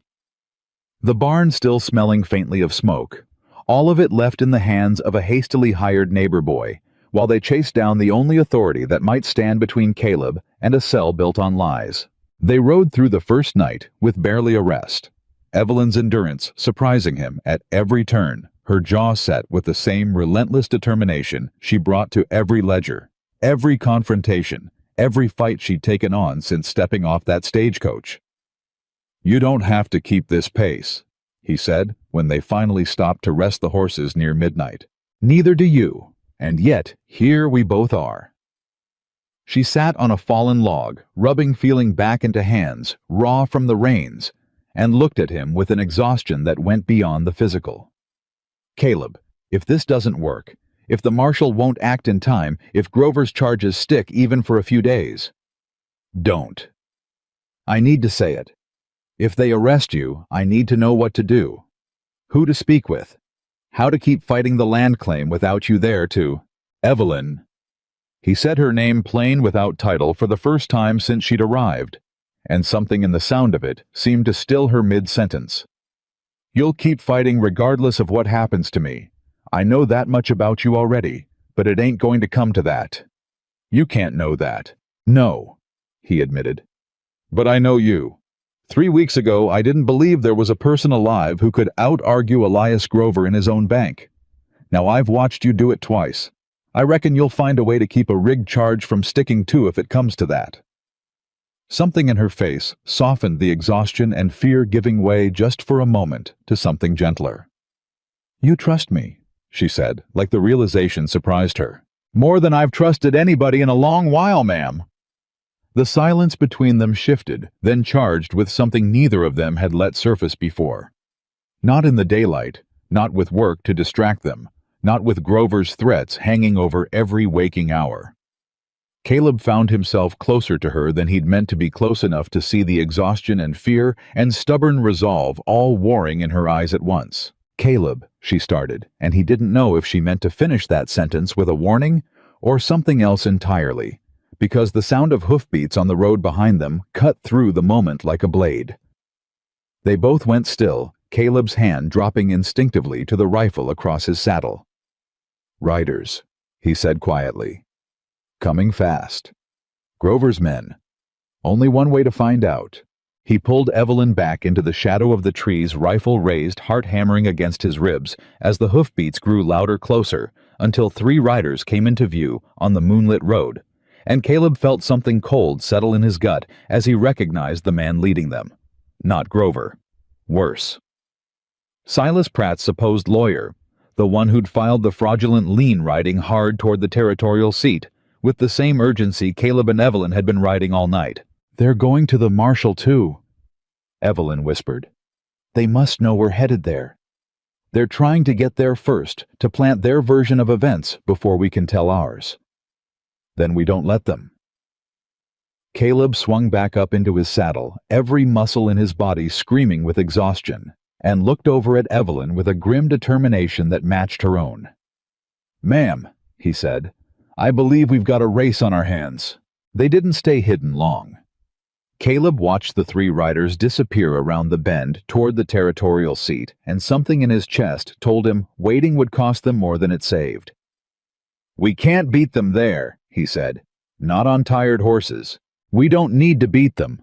We need to reach the marshal before he's made up his mind about anything." Evelyn was already swinging back into her saddle, her exhaustion swallowed whole by something harder, more determined. A marshal who's heard one side of a story is still a marshal who can hear the other. "We're not racing them, Caleb. We're racing the moment his opinion sets like plaster." They pushed the horses through what remained of the night, and by the time the territorial seat came into view, more buildings than Cutter's Notch, a proper jail with iron bars, a marshal's office, with a lantern still burning. Despite the hour, Caleb's whole body ached with a fatigue that went bone deep. The 3 riders' horses stood hitched outside the marshal's office, lathered and blowing hard. "They beat us," Caleb said. "They got here first. That's not the same thing." Evelyn was already dismounting, straightening her coat with hands that trembled slightly from exhaustion, but didn't slow. "Let me do the talking." "Ma'am, you always say that. And it always works. Come on." Inside the marshal, a broad, gray-bearded man named Wyatt Pierce, who looked like he'd rather be anywhere else at this hour, sat behind his desk, while Pratt's lawyer, a thin, oily man named Ezra Colt, stood across from him mid-sentence. And given the severity of the theft allegation, Marshal, I believe an immediate warrant is entirely justified. Marshal Pierce, Evelyn said, cutting through the room before Caleb could even take his hat off. My name is Evelyn Mason. I believe you're being asked to issue a warrant against my husband based on a fabricated debt and a false claim of cattle theft. Colt turned his thin face twisting with irritation. Marshal, this is exactly the kind of interference I warned you. You warned him about interference, Mr. Colt, or did you warn him about scrutiny? There's a difference, and I suspect you know it well. Evelyn stepped forward, setting a folder on the marshal's desk with a decisive thud. This document is a certified copy of a lien filed against my husband's property, claiming a debt owed to a man named Silas Pratt. I'd like you to know, Marshal, that Silas Pratt has been dead for 4 years. The room went silent. Marshal Pierce looked up slowly, his tired eyes sharpening. Dead, he repeated. 4 years of a fever in the high camps.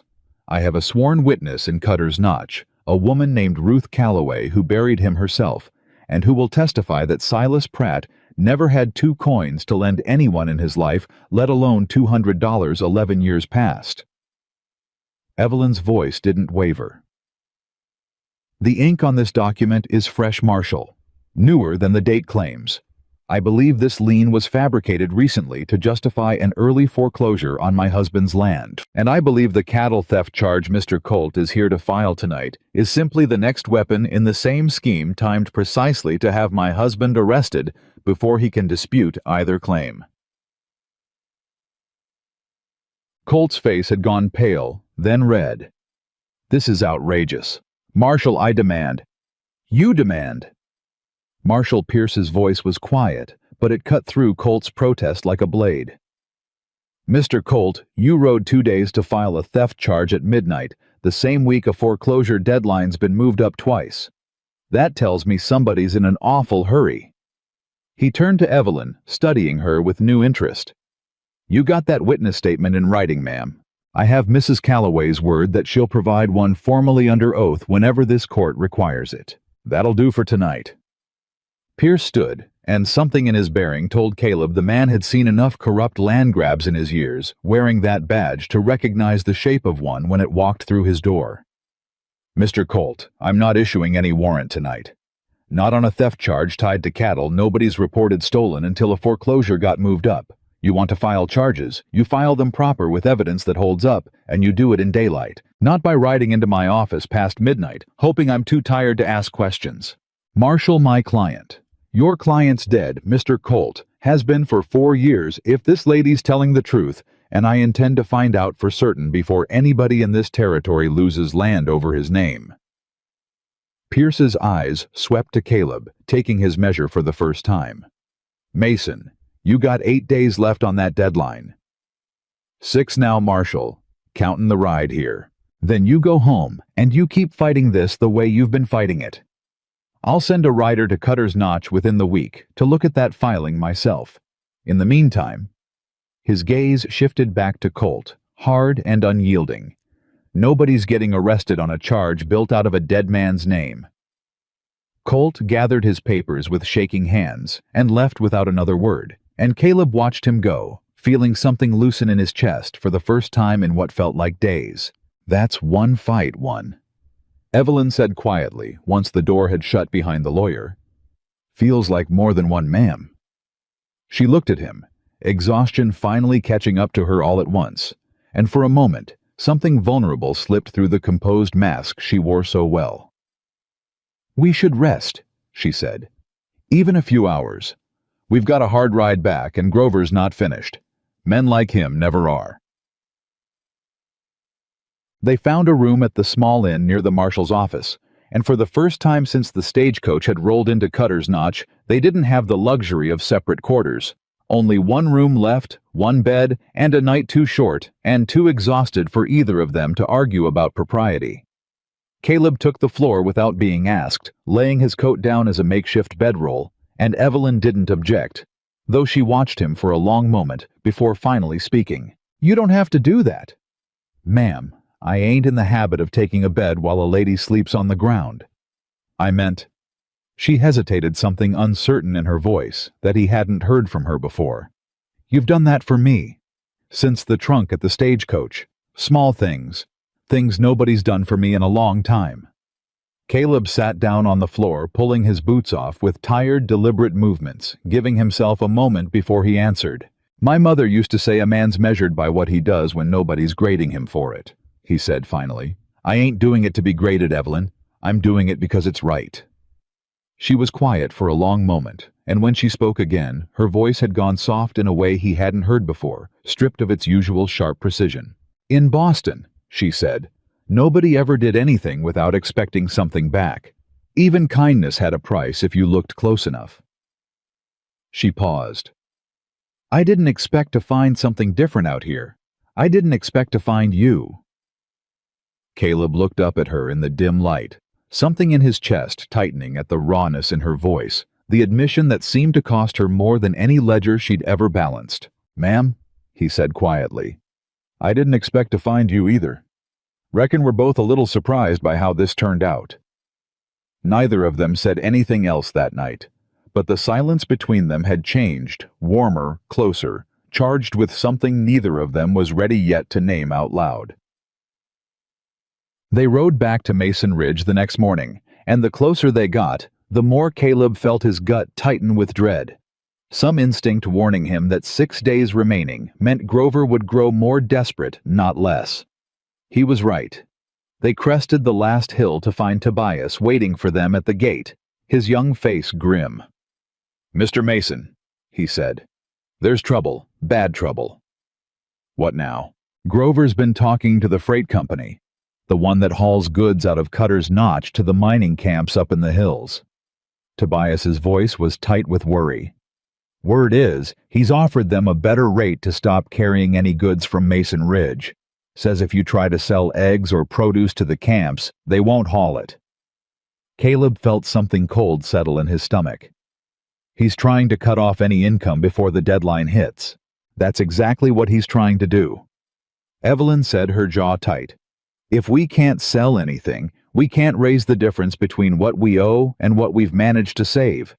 He's boxing us in from every side." "Can he do that legally?" "Freight companies can choose who they haul for.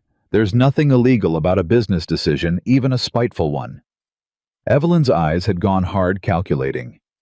"But it's not the only route to the camps. It's just the easiest one." "Ma'am, the other route goes through the pass. That's a full day's ride, rough terrain, and this time of year—" Caleb stopped himself, not wanting to say the rest out loud, though everyone standing there understood the risk. Summer storms in the high pass came sudden and violent, and more than one wagon had been lost to flash floods or rock slides trying to make that crossing. "Then we take the risk," Evelyn said, "because the alternative is losing everything to a man who thinks he's already won." The plan came together over the following 2 days, with a speed that left Caleb's head spinning. Evelyn calculating routes, loads, timing, negotiating directly with the mining camp foreman through letters carried by Tobias, building something out of desperation that started to look, despite everything, like an actual strategy. "If we can get even half our remaining stock to the Comstock camp before the deadline," she explained, spreading a rough map across the kitchen table. "The foreman there has agreed to pay up front in cash for eggs and produce. That solves the immediate debt. It doesn't solve everything, but it buys us room to breathe.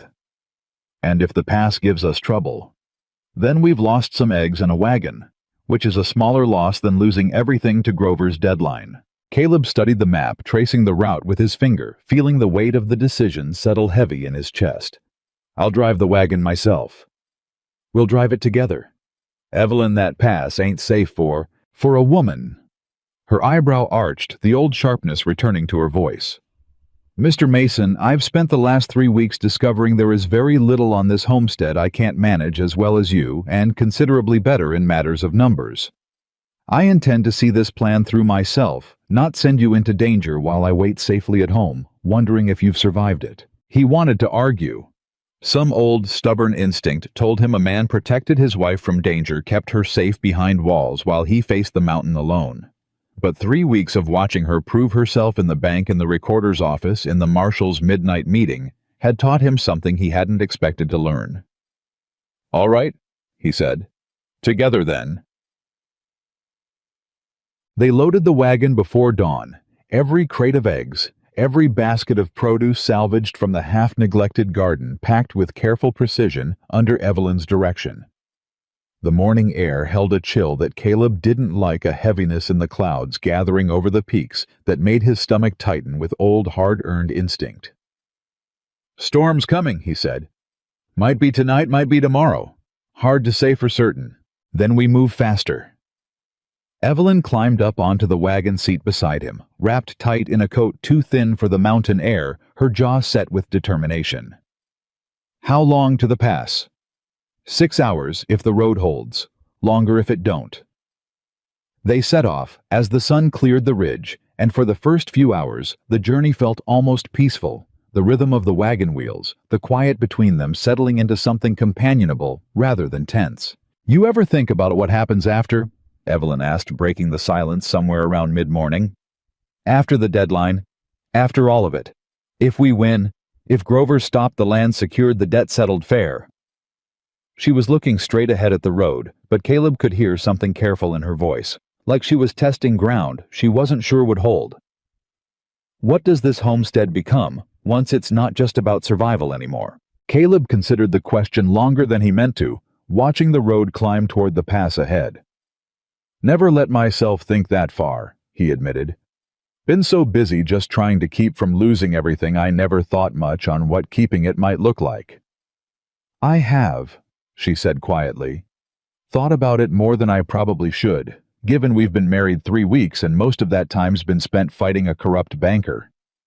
"What do you see when you think on it?" She was quiet for a moment, and when she spoke, her voice had gone softer than he'd ever heard it. "I see a flock that isn't dying. I see ledgers that balance because the business is honest and sound, not because I'm scrambling every night to find where the fraud's hiding. I see—" She stopped herself, color rising in her cheeks. "You see what, Evelyn? I see more than survival," she said finally, meeting his eyes for just a moment before looking back to the road. "I didn't expect to.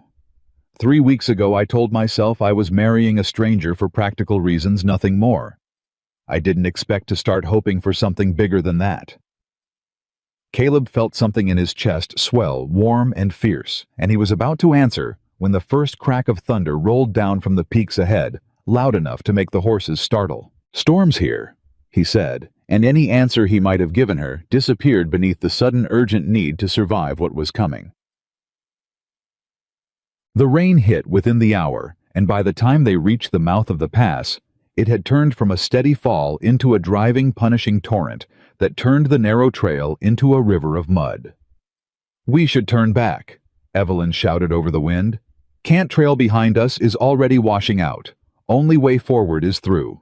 The wagon lurched hard over a rut hidden beneath the churning mud, and Caleb fought the reins with white-knuckled hands, feeling the wheels slip and catch, every foot forward a battle against the mountain itself.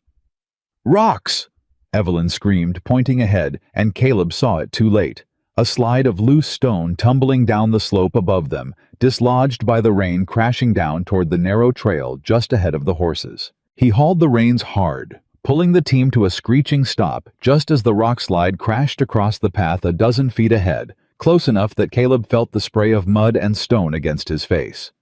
For a long, terrible moment, neither of them moved, hearts hammering, the horses screaming and rearing against their harnesses.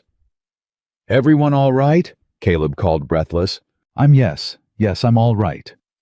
Evelyn's voice shook, but her hands were already steadying the reins beside his, helping calm the terrified horses. "The path, can we get past it?" Caleb looked at the rubble blocking the trail, jagged and half again, as tall as the wagon, and felt his stomach sink. "Not with the wagon. Not without clearing it first." "Then we clear it." They worked in the pounding rain, hauling stone by stone, hands raw and bleeding, every muscle screaming in protest. And Caleb found himself in awe again, not for the first time of the woman beside him, who didn't complain, didn't slow, didn't once suggest turning back, despite the very real possibility that the mountain might kill them both before Grover's deadline ever got the chance.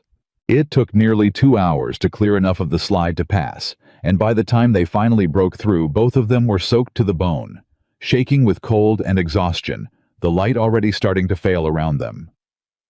"We're losing daylight," Caleb said grimly. "Then we keep moving. We're closer to the camp than we are to home." They pressed on through the fading light, the rain finally beginning to ease, and Caleb felt something like hope flicker in his chest when the first distant lights of the Comstock mining camp came into view against the darkening mountainside. "We made it," he breathed. "We're not finished yet," Evelyn said, though even her voice carried a note of relief. "We still need the foreman to honor his word." The foreman, a broad-shouldered man named Otis Reyes, met them at the edge of camp with a lantern held high, squinting against the rain that had settled into a light drizzle. "You actually came through the pass," he said, disbelief plain in his voice. "In this weather, most men wouldn't have risked it. Most men aren't facing a foreclosure in 5 days," Caleb said, climbing down stiff and exhausted from the wagon seat. "We had the eggs. We had the produce. We had your word you'd pay up front." Reyes studied them both for a long moment, taking in the mud, the exhaustion, the raw and bleeding hands from clearing the rock slide, and something in his expression shifted respect maybe, or something close to it. "Grover came through here 2 days back," he said slowly. "Offered me a better rate if I refused to deal with you at all. Told me you were finished, that dealing with a dying Homestead was bad business." Caleb felt his stomach drop. And I told him my men need eggs and fresh produce more than they need a banker's favor, and that a man who rides through a mountain pass in a storm to keep his word is exactly the kind of supplier I want dealing with my camp. Reyes extended a broad, calloused hand. "Cash on delivery, same as I promised your wife in her letters. And Mrs. Mason." He turned to Evelyn, tipping his hat with genuine respect. "I don't believe I've ever seen a woman haul rock out of a landslide before. My men could use someone with that kind of grit." Evelyn managed a tired, relieved laugh. "I'll take that as a compliment, Mr. Reyes." "Meant as one, ma'am." They unloaded the wagon under lantern light, and when Reyes counted out the payment into Caleb's shaking hands, more money than they'd seen in one place, in longer than he could remember, Caleb felt something break loose in his chest. Something that had been coiled tight with fear since the day the foreclosure notice first arrived. "This is enough," he said, his voice rough. "With what we've already saved, this is enough to cover the actual debt. The real one, not Grover's inflated figure." "Then we've done it," Evelyn said, and for the first time since she'd stepped off that stagecoach, Caleb saw something unguarded and joyful break across her face. Exhaustion and relief tangled together into something that looked for just a moment like pure happiness. They didn't make it home that night, too exhausted, the horses too spent to risk the pass again in darkness, and Reyes offered them shelter in a spare cabin at the edge of camp, dry and warm against the last of the storm's fury. Caleb built a small fire while Evelyn peeled off her soaked coat, and for a long moment neither of them spoke, simply breathing in the relief of having survived a day that had tried more than once to kill them both. "We did it," she said again, quieter this time, like she still couldn't quite believe it. "You did it," Caleb said. "The pass, the foreman, the payment, all of it was your plan, Evelyn. I just drove the wagon." "You drove the wagon through a rock slide and a mountain storm without once suggesting we turn back. That's not nothing, Caleb." He looked at her across the small fire, mud-streaked and exhausted, and more beautiful to him in that moment than any woman he'd ever known, and felt something in his chest finally give way to what he'd been fighting since that first morning at the stagecoach stop. "Evelyn," he said quietly, "I need to tell you something, and I need you to let me say it plain, without correcting my arithmetic partway through." A small surprised laugh escaped her. "All right. I sent for a wife to 10 chickens. I told myself that's all I wanted, all I needed, hands to help save the land, nothing more. I was lying to myself before I even knew I was doing it." He held her gaze steady, despite the nervous hammering of his heart. "I don't want just a partner in this anymore, Evelyn. I want you. Not because of the ledgers, not because of the bank, not because you saved my land 3 times over in 3 weeks. Because somewhere in the middle of all this fighting, I fell in love with the way you refuse to lose." The fire crackled between them, and for a long moment, Evelyn said nothing, her eyes bright with something that looked dangerously close to tears. "I told myself the same lie," she admitted finally, her voice barely above a whisper. "That I came out here for practical reasons. That I'd learned my lesson about trusting anyone with my heart after Boston." She reached across the small space between them, her fingers finding his mud-streaked and raw from the day's labor. "I was wrong too, Caleb. I fell in love with a man who insisted on carrying my trunk when I told him I didn't need the help." He closed the distance between them slowly, giving her every chance to pull away if she wanted to, and when she didn't, when she leaned into him instead, her exhausted, relieved laugh turning soft against his mouth. Caleb felt something settle in his chest that no ledger, no deadline, no corrupt banker could ever take from him again. They rode back to Mason Ridge the next morning with cash enough to save the Landharts fuller than either had expected and hope blooming, despite everything they'd survived to reach this moment. But hope, Caleb had learned by now, never lasted long on this mountain without something rising to test it. They crested the final hill toward home, to find 3 unfamiliar horses tied outside the house, and Grover himself standing on the porch, flanked by 2 men Caleb had never seen before. His thin smile stretched wide with something that looked disturbingly like triumph. "Mr. Mason!" Grover called out as they approached, his voice carrying easily across the yard. "I'm afraid you're a bit late, and I'm afraid the news I have for you won't wait until you've climbed down from that wagon." Evelyn's hand found Caleb's gripping tight, and he felt the same cold dread settle over him that he'd felt reading that first foreclosure notice weeks ago. "What have you done, Grover?" he called back, his voice hard. Grover's smile widened. "I've simply been doing my job, Mr. Mason, protecting the bank's interests."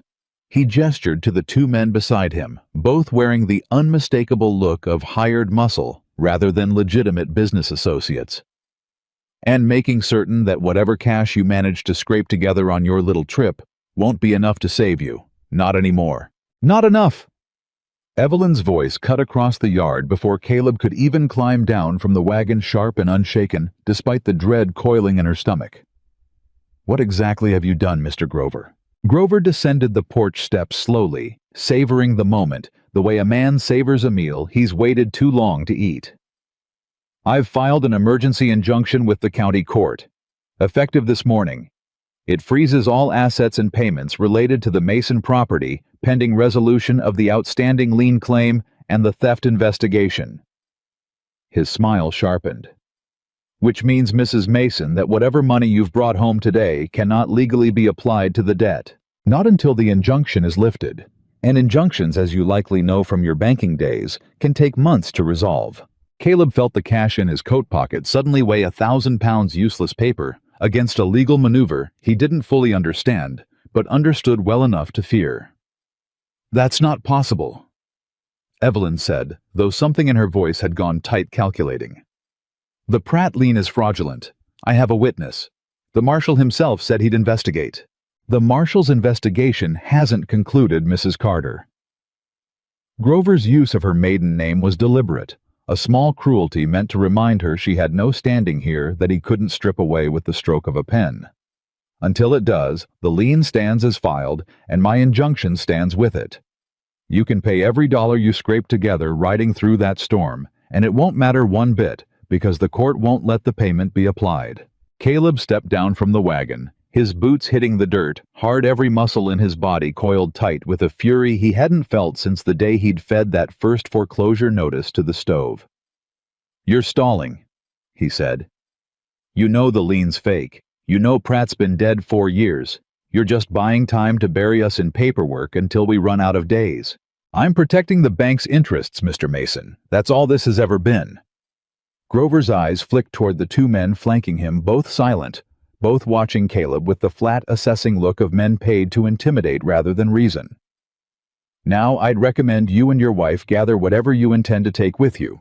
The injunction also grants the bank authority to begin inventory of the property effective immediately, in anticipation of the foreclosure proceeding once the theft charge is properly filed." "You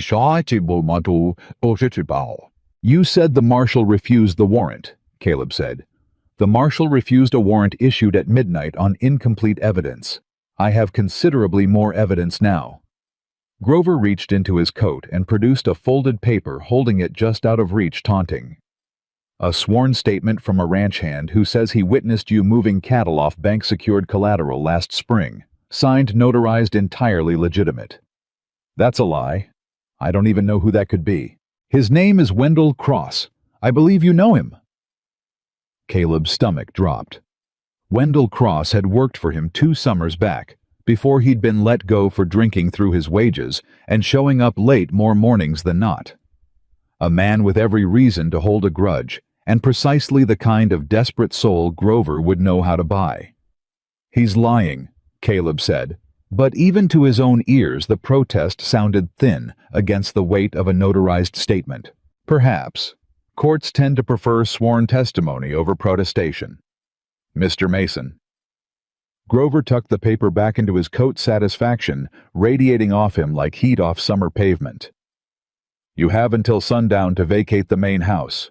My men will begin the inventory at first light tomorrow." He turned to walk back toward his horse, and Caleb felt something in his chest crack wide open. Not fear anymore, but a fury so complete it left no room for anything else. "Grover." The banker paused, glancing back. "You buried an innocent man's name under a lie to steal his son's land." Caleb said, his voice low and dangerous in a way Evelyn had never heard from him before. "You hired a drunk to swear false testimony. You tried to have me arrested on a midnight warrant so I couldn't fight back. And you think a piece of paper is going to be the thing that finally beats us." Something flickered across Grover's face, not quite fear, but close enough to it that Caleb saw it and held on to it. "The law is the law, Mr. Mason," Grover said, though his voice had lost some of its earlier confidence. "I'd advise you to accept that before it costs you more than the land." He mounted his horse and rode off with his 2 hired men trailing behind him, leaving Caleb and Evelyn standing in the yard, amid the wreckage of everything they'd fought so hard over so many days to save. Evelyn didn't move for a long moment after the riders disappeared down the road, her jaw tight, her mind visibly working through the wreckage of what they'd just been told. "An injunction," she said finally, mostly to herself. "He's smarter than I gave him credit for. Not smart enough to invent a real debt, but smart enough to bury us in procedure while the real fight gets decided. Can you beat it? I don't know yet." She turned to him, and for the first time since the stagecoach, Caleb saw genuine uncertainty in her eyes. Not panic, not despair, but the honest acknowledgement of a problem she hadn't fully solved. Injunctions typically require a judge's signature, not just a filing. If Grover secured this one from a friendly judge without proper cause, that's a different kind of fraud than the lien, a more serious one. Meaning what? Meaning if I can prove the injunction itself was improperly granted, it collapses the same way the lien will once the marshal's investigation concludes. But I need to see the actual court order, not just Grover's word that it exists. "You think he's lying about the injunction too?" "I think Elias Grover has lied to us at every single turn since the day you walked into his bank, Caleb. I'm not inclined to take his word for anything without seeing it in writing signed by an actual judge."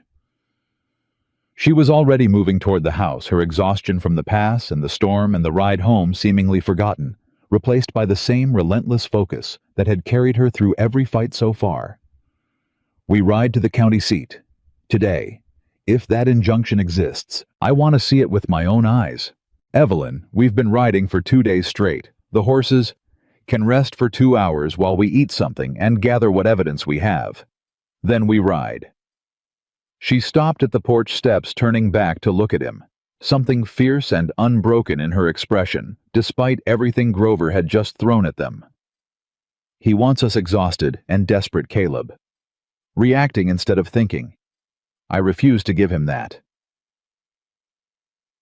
They rode into the county seat that afternoon, and this time, Caleb noticed something had shifted in how Evelyn carried herself, not the careful, controlled composure of a woman still finding her footing in unfamiliar territory, but something harder, more certain, forged by 3 weeks of fighting men who'd underestimated her at every turn. The courthouse clerk, a nervous young man who clearly recognized trouble walking through his door, confirmed what Evelyn had suspected the moment they asked. "There's no injunction on file," he said, flipping anxiously through his ledger. "Nothing filed against a Mason property. Not this week, not this month." Evelyn went very still. "You're certain?" "Yes, ma'am. I'd have processed it myself if it came through this office." "Is there another office that could have issued it? A different judge, perhaps?" The clerk hesitated. "Judge Whitmore handles emergency filings out of his home most weeks when the courthouse is closed. But I'd have record of it here regardless, even a same-day filing. There's nothing." Caleb felt something hot and vindicating rise in his chest. He lied. The whole injunction, he made it up. "It would seem so," Evelyn said, though her voice carried a controlled fury, now sharper than anything Caleb had heard from her yet. "Which means everything he told us this morning. The frozen assets, the inventory, the deadline to vacate all of it, was fabricated to frighten us into giving up before we could apply our payment to the actual debt." Why would he risk that lying outright with no paper to back it? Because he's desperate, Caleb. A man who invents a debt against a dead prospector, hires a drunk to falsely accuse you of theft, and now fabricates an injunction out of thin air isn't a careful patient predator anymore. He's a man who knows he's losing and is grasping at anything he can find to stop it. Something almost fierce crossed her face. "Which means we're closer to beating him than we realized. We just need to move faster than his lies can." They rode straight from the courthouse to the marshal's office, only to find Marshal Pierce already saddling his horse, a grim, determined look on his weathered face. "Mason, Mrs. Mason." He nodded to them both. "Good timing. I was fixing to ride out to Cutter's Notch myself. Got some findings I believe you'll want to hear." "About the Pratt lien?" Evelyn asked. "About considerably more than that." Pierce's jaw tightened. "I sent a deputy to speak with the notary who supposedly witnessed that lien filing. Man folded inside of 10 minutes once he understood perjury charges were on the table. Says Grover paid him $50 to notarize a document he never actually witnessed being signed." Caleb felt the ground shift beneath him, this time in his favor. He confessed, "In writing signed, witnessed by my deputy." Pierce's eyes were hard. "And there's more. Your cattle hand, Wendell Cross, the one who swore you stole cattle off bank collateral. He's currently drinking away a $50 advance in a Cutter's Notch saloon, telling anyone who'll listen that Grover paid him to sign a statement he didn't fully understand." "He's talking about it in public." Evelyn asked, something almost disbelieving in her voice. "Drunk men talk, Mrs. Mason. That's usually how these things unravel." Pierce swung up into his saddle. "I've got enough now to bring formal charges against Elias Grover. Fraud, subornation of perjury, fabrication of legal documents. I'm riding to Cutter's Notch this afternoon to make the arrest myself." Something in Caleb's chest, coiled tight for weeks, finally began to loosen. "There's one more thing," Evelyn said quickly. "He told us this morning he'd filed an emergency injunction freezing our assets and payments. We just confirmed at the courthouse that no such injunction exists." Pierce's expression darkened further. "Impersonating a court order, threatening a citizen with fabricated legal authority, that's a serious charge on top of everything else." He looked between them, something almost respectful in his gaze. "You two have done more investigating in 3 weeks than most territorial officials manage in a year. I'll see this handled properly, I promise you that." "Marshal," Caleb said, "we've got 6 days left on that deadline. If Grover's arrested, who confirms the actual debt? Who do we pay? I'll see to it. The bank's board is notified today that the true balance is confirmed by an independent auditor rather than anything Grover's touched. Given what we are uncovering, I doubt any of them will want their names attached to this mess a moment longer than necessary." Pierce tipped his hat. "Go home. Rest. I'll send word the moment this is resolved." Chetritai. They rode back to Mason Ridge as the sun began its slow descent behind the peaks, and for the first time in what felt like weeks, Caleb let himself breathe without the tight, constant press of dread in his chest. "We're going to win this," he said, mostly to convince himself it was true. "We already have," Evelyn said quietly. "Grover just doesn't know it yet." They rode in comfortable silence for a while, the tension of the day slowly draining out of both of them, replaced by something like exhausted relief. "Evelyn," Caleb said eventually, "what you said last night, in the cabin, about falling in love with a fool who insisted on carrying your trunk." A small smile tugged at her mouth. "I remember." "Did you mean it? Or was that just exhaustion talking after everything with the pass and the storm?" She reined her horse closer to his, close enough that their knees nearly touched, and looked at him with an openness he hadn't seen from her since Boston's ghosts had first cracked through her careful composure. "I meant every word," she said. "I've spent my whole life being told competence and softness can't exist in the same person. That a woman who's good with numbers has to be cold, has to be alone, has to choose between being respected and being loved." Her voice caught slightly. "You never once asked me to choose Caleb. You just let me be exactly what I am, and somehow that made me want to be more than I ever thought I could." Caleb reached over, taking her hand in his, despite the awkward reach between two moving horses, and held it there the rest of the way home, saying nothing more, because nothing more needed saying. They arrived back at Mason Ridge to find the house untouched, no inventory.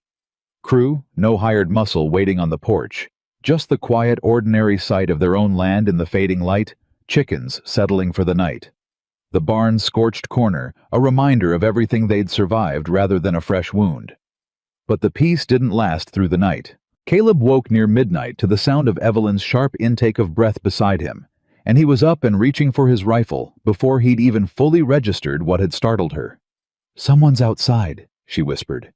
"I heard the coop latch." They moved together toward the window, and in the pale moonlight, Caleb saw a figure crouched near the coop.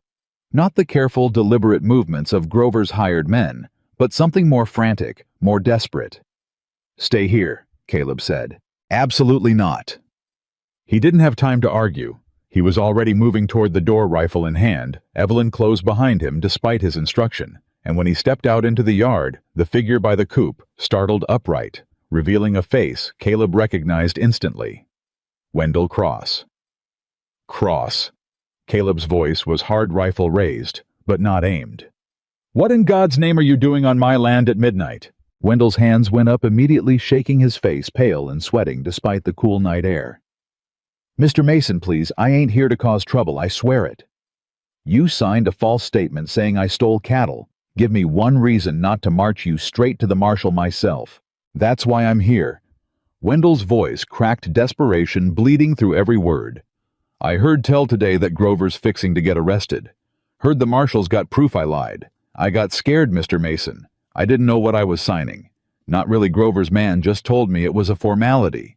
Said there wouldn't be no trouble from it, paid me $50 I ain't had in months."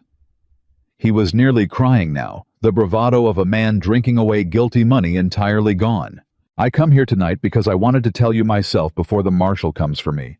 I'm sorry. God help me, I'm sorry. I never meant for it to go this far." "Unbeaten." Evelyn stepped forward, her voice steady, despite the tension of the moment. "Mr. Cross, will you tell the marshal exactly what you just told us, in writing under oath?" "Yes, ma'am. I'll tell him everything. Every bit of it." Wendell wiped at his face with a trembling hand. "Grover come to me 2 weeks back, said he needed a favor, said it wouldn't hurt nobody none. I needed the money bad enough, I didn't ask too many questions. I should have asked." "That's not an excuse," Caleb said, though some of the hardness had gone out of his voice. "No, sir, it ain't. But it's the truth and I aim to make it right." Wendell straightened slightly, some fragment of dignity returning to his posture. "I'll ride to the marshal myself first thing. Tell him everything Grover paid me to say, and everything that was a lie." He left as quickly as he'd come, disappearing into the darkness on a horse that looked nearly as tired as its rider, and Caleb stood there in the yard, with Evelyn beside him, feeling the last fragile piece of Grover's scheme finally begin to crumble entirely. "That's it," Evelyn said quietly. "That's everything. The lien, the injunction, the theft charge, all of it falls apart now. You think he'll actually testify? Guilt does strange things to desperate men, Caleb. Sometimes it makes them lie harder. Sometimes it makes them finally tell the truth. She looked up at him, moonlight catching the exhausted but hopeful line of her face. I think Wendell Cross just decided which kind of man he wants to be. The days that followed moved with a speed that left Caleb's head spinning, each piece of Grover's fabricated scheme collapsing in rapid succession like a house built on sand, finally meeting the tide. Marshal Pierce arrested Elias Grover on the fourth day, walking him out of the bank in irons, while half the town watched from the boardwalk, the same crowd that had once whispered about Caleb's doomed land, now whispering about the banker they'd trusted without question for years. Wendell Cross gave his statement exactly as promised, and though he faced his own consequences for the false testimony, his willingness to come forward and correct it before real damage was done softened the punishment considerably. A fine, a formal apology, and the marshal's grudging acknowledgement that a man who corrected his own lie deserved some measure of mercy for it. The bank's board, faced with mounting evidence of Grover's fraud, moved quickly to distance themselves from him entirely. A new manager arrived from the territorial capital within the week, and one of his first acts was reviewing the Mason account, personally confirming Evelyn's calculations to the dollar. $210, the new manager said, sliding the revised paperwork across the desk to them both. That's the accurate balance accounting for the improperly compounded interest. I understand you have that amount in hand. We do, Evelyn said, and Caleb watched her hands remain perfectly steady as she counted out the payment money earned through a mountain storm, a rock slide, and a desperate ride to a mining camp that could have killed them both. Then this debt is settled, the manager said, stamping the paperwork with a finality that made something in Caleb's chest crack open with relief so profound it nearly buckled his knees. The land is yours free and clear, Mr. Mason. My sincere apologies for what you both endured getting to this point. They walked out of that bank together into the bright afternoon sun of Cutter's Notch, and for a long moment, neither of them said anything at all, just stood there, breathing in the reality of a fight finally completely won. We did it, Caleb said finally, his voice rough with emotion he didn't try to hide. We did, Evelyn agreed. And when he pulled her into his arms right there on the boardwalk in front of God and half the town, she didn't pull away, didn't worry about propriety or gossip or anything except the solid, real feeling of a fight they'd survived together. Petayero watched from the mercantile window, her mouth pressed into a thin line, and for once, she said nothing at all. The weeks that followed felt like a different life entirely. Not the desperate day-to-day survival of those first exhausting days, but something steadier, something built with intention instead of panic. Evelyn's plan for the flock worked exactly as she'd calculated. Clean feed, proper record keeping, careful attention to which hens were laying well and which needed culling. Within a month, the coop had transformed from a source of dread into a source of quiet pride. Healthy birds producing eggs. Enough not just for their own table, but for trade. We could sell the surplus, Evelyn said one evening, reviewing her latest ledger by lamplight, a habit that had become as much a part of their evenings as dinner itself. Not just to the Comstock camp. There's 3 other mining operations within a day's ride, all of them needing reliable food sources. You're thinking bigger than just surviving, Caleb said, watching her work with the same fascination he'd felt since that very first sleepless night. I'm thinking about what this land could become if we stop just trying to keep our heads above water and start building something real. She looked up at him, something bright and determined in her eyes. You have good grazing land, Caleb, solid water access. What if we didn't just raise a small flock to scrape by? What if we built something bigger? Supply contracts with every mining camp in the territory. A proper operation, instead of a homestead, barely holding on. That's a big undertaking for 2 people. Then we hire help. Honest help paid fair wages, people who need work as much as this land needs hands. Her enthusiasm was infectious, and Caleb found himself leaning into the vision she was painting rather than pulling back from it. I've already calculated what it would take. The land can support it, Caleb.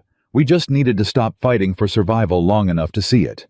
He looked at her, the woman who'd stepped off a stagecoach 3 months ago as a stranger, who'd rebuilt his finances in a single sleepless night, who'd hauled rock out of a landslide and stared down a corrupt banker without once backing away, and felt something settle deep in his chest, certain and unshakable. "Then let's build it," he said. "Together." They were married properly that autumn, not the practical business-like arrangement that had brought them together, but a real ceremony, small and simple, held right there on Mason Ridge, with Ruth Calloway and Marshall Pierce, and even Tobias Hale, standing witness among the handful of neighbors who'd come to see two people. The whole territory had watched fight for everything they had. Ruth cried through most of it, dabbing at her eyes with a handkerchief, and muttering something about Caleb's father being proud wherever he was watching from. And Caleb found he couldn't disagree with her, though the thought brought its own quiet ache alongside the joy. "Your father would have liked her," Ruth said afterward, squeezing his hand with the same warmth she'd shown that day in her boarding house delivering truths that had changed everything. Man who paid his debts honest would have respected a woman who fights that hard for what's right. "I believe he would have too," Caleb said, and meant it. The following spring brought the first real test of everything they'd built. Not a crisis this time, but an opportunity, a chance to prove that what they'd fought so hard to save could actually flourish. The territorial fair in the county seat drew ranchers and farmers from across the region, and Evelyn had insisted against Caleb's initial doubts that they enter their flock's eggs and their expanding produce operation into the competition. "Nobody's going to take a chicken farm seriously against the big cattle operations," Caleb had argued. "Then we'll change what they take seriously." Evelyn had answered, already sketching out a presentation of their records, their growth, the careful system she'd built from nothing but a burned ledger and sheer determination. They won not the grand prize, but something Caleb found he valued more: recognition from the Territorial Agricultural Board for the most improved operation in the region, along with contracts from 2 new mining camps eager to secure reliable supply after word spread of the honest, well-run operation out at Mason Ridge. Standing in the fairground that evening, watching Evelyn accept congratulations from ranchers twice their operation size, Caleb felt something he hadn't expected to feel again after all those years of grief and struggle. Pride. Not just in the land, not just in what they'd built, but in the woman standing beside him, who'd refused at every single turn to let anyone convince her she couldn't do exactly what she'd set out to do. 2 years passed, and Mason Ridge became something neither of them could have imagined that first desperate morning when Caleb fed a foreclosure notice to the stove and told himself a man with 2 working hands wasn't beaten yet. The flock had grown into the largest poultry operation in the county, supplying eggs and dressed birds to 6 different mining camps and 2 growing towns besides Cutter's Notch. Evelyn had trained 3 local women in her bookkeeping methods, paying them fair wages to help manage the growing operation's finances. Women who'd once been dismissed the same way she'd been dismissed in Boston, now building careers nobody could take from them the way Harlan Voss had once taken hers. Caleb had expanded the barn twice, hired on 4 ranch hands to help manage the growing operation, and found somewhere in the process of building something real that the grief he'd carried since his father's death had transformed into something gentler, not forgotten. Never forgotten, but no longer the crushing weight it had once been. They stood together on the porch one evening in early summer, watching the sun drop behind the ridge in streaks of gold and orange, the same porch where Grover had once stood delivering threats that had nearly broken everything they'd fought for. "You remember that first morning?" Caleb asked. "When you corrected my arithmetic in front of half the town, before you'd even said hello properly?" Evelyn laughed, the easy, warm sound that had become as familiar to him now as his own heartbeat. "I remember thinking you looked like a man who hadn't slept in a week and had no idea what he was walking into marrying a stranger sight unseen." "I didn't. Not the first idea. Neither did I," she admitted, leaning into him as his arm settled around her shoulders. "I thought I was answering a wire for practical survival. I never imagined I'd find someone who'd let me be exactly who I am, who'd fight beside me instead of asking me to shrink myself smaller. I thought I was hiring a wife to tend chickens, Caleb said quietly, echoing the words that had started this whole impossible, beautiful journey. Turned out, I married the only person alive who could turn a dying homestead into something worth building a whole life around. She turned to look at him, the golden evening light catching in her eyes 3 years of fighting and building and loving, written plain across both their faces. "We didn't just save this land, Caleb," she said. "We built something Grover never understood, something men like him never will."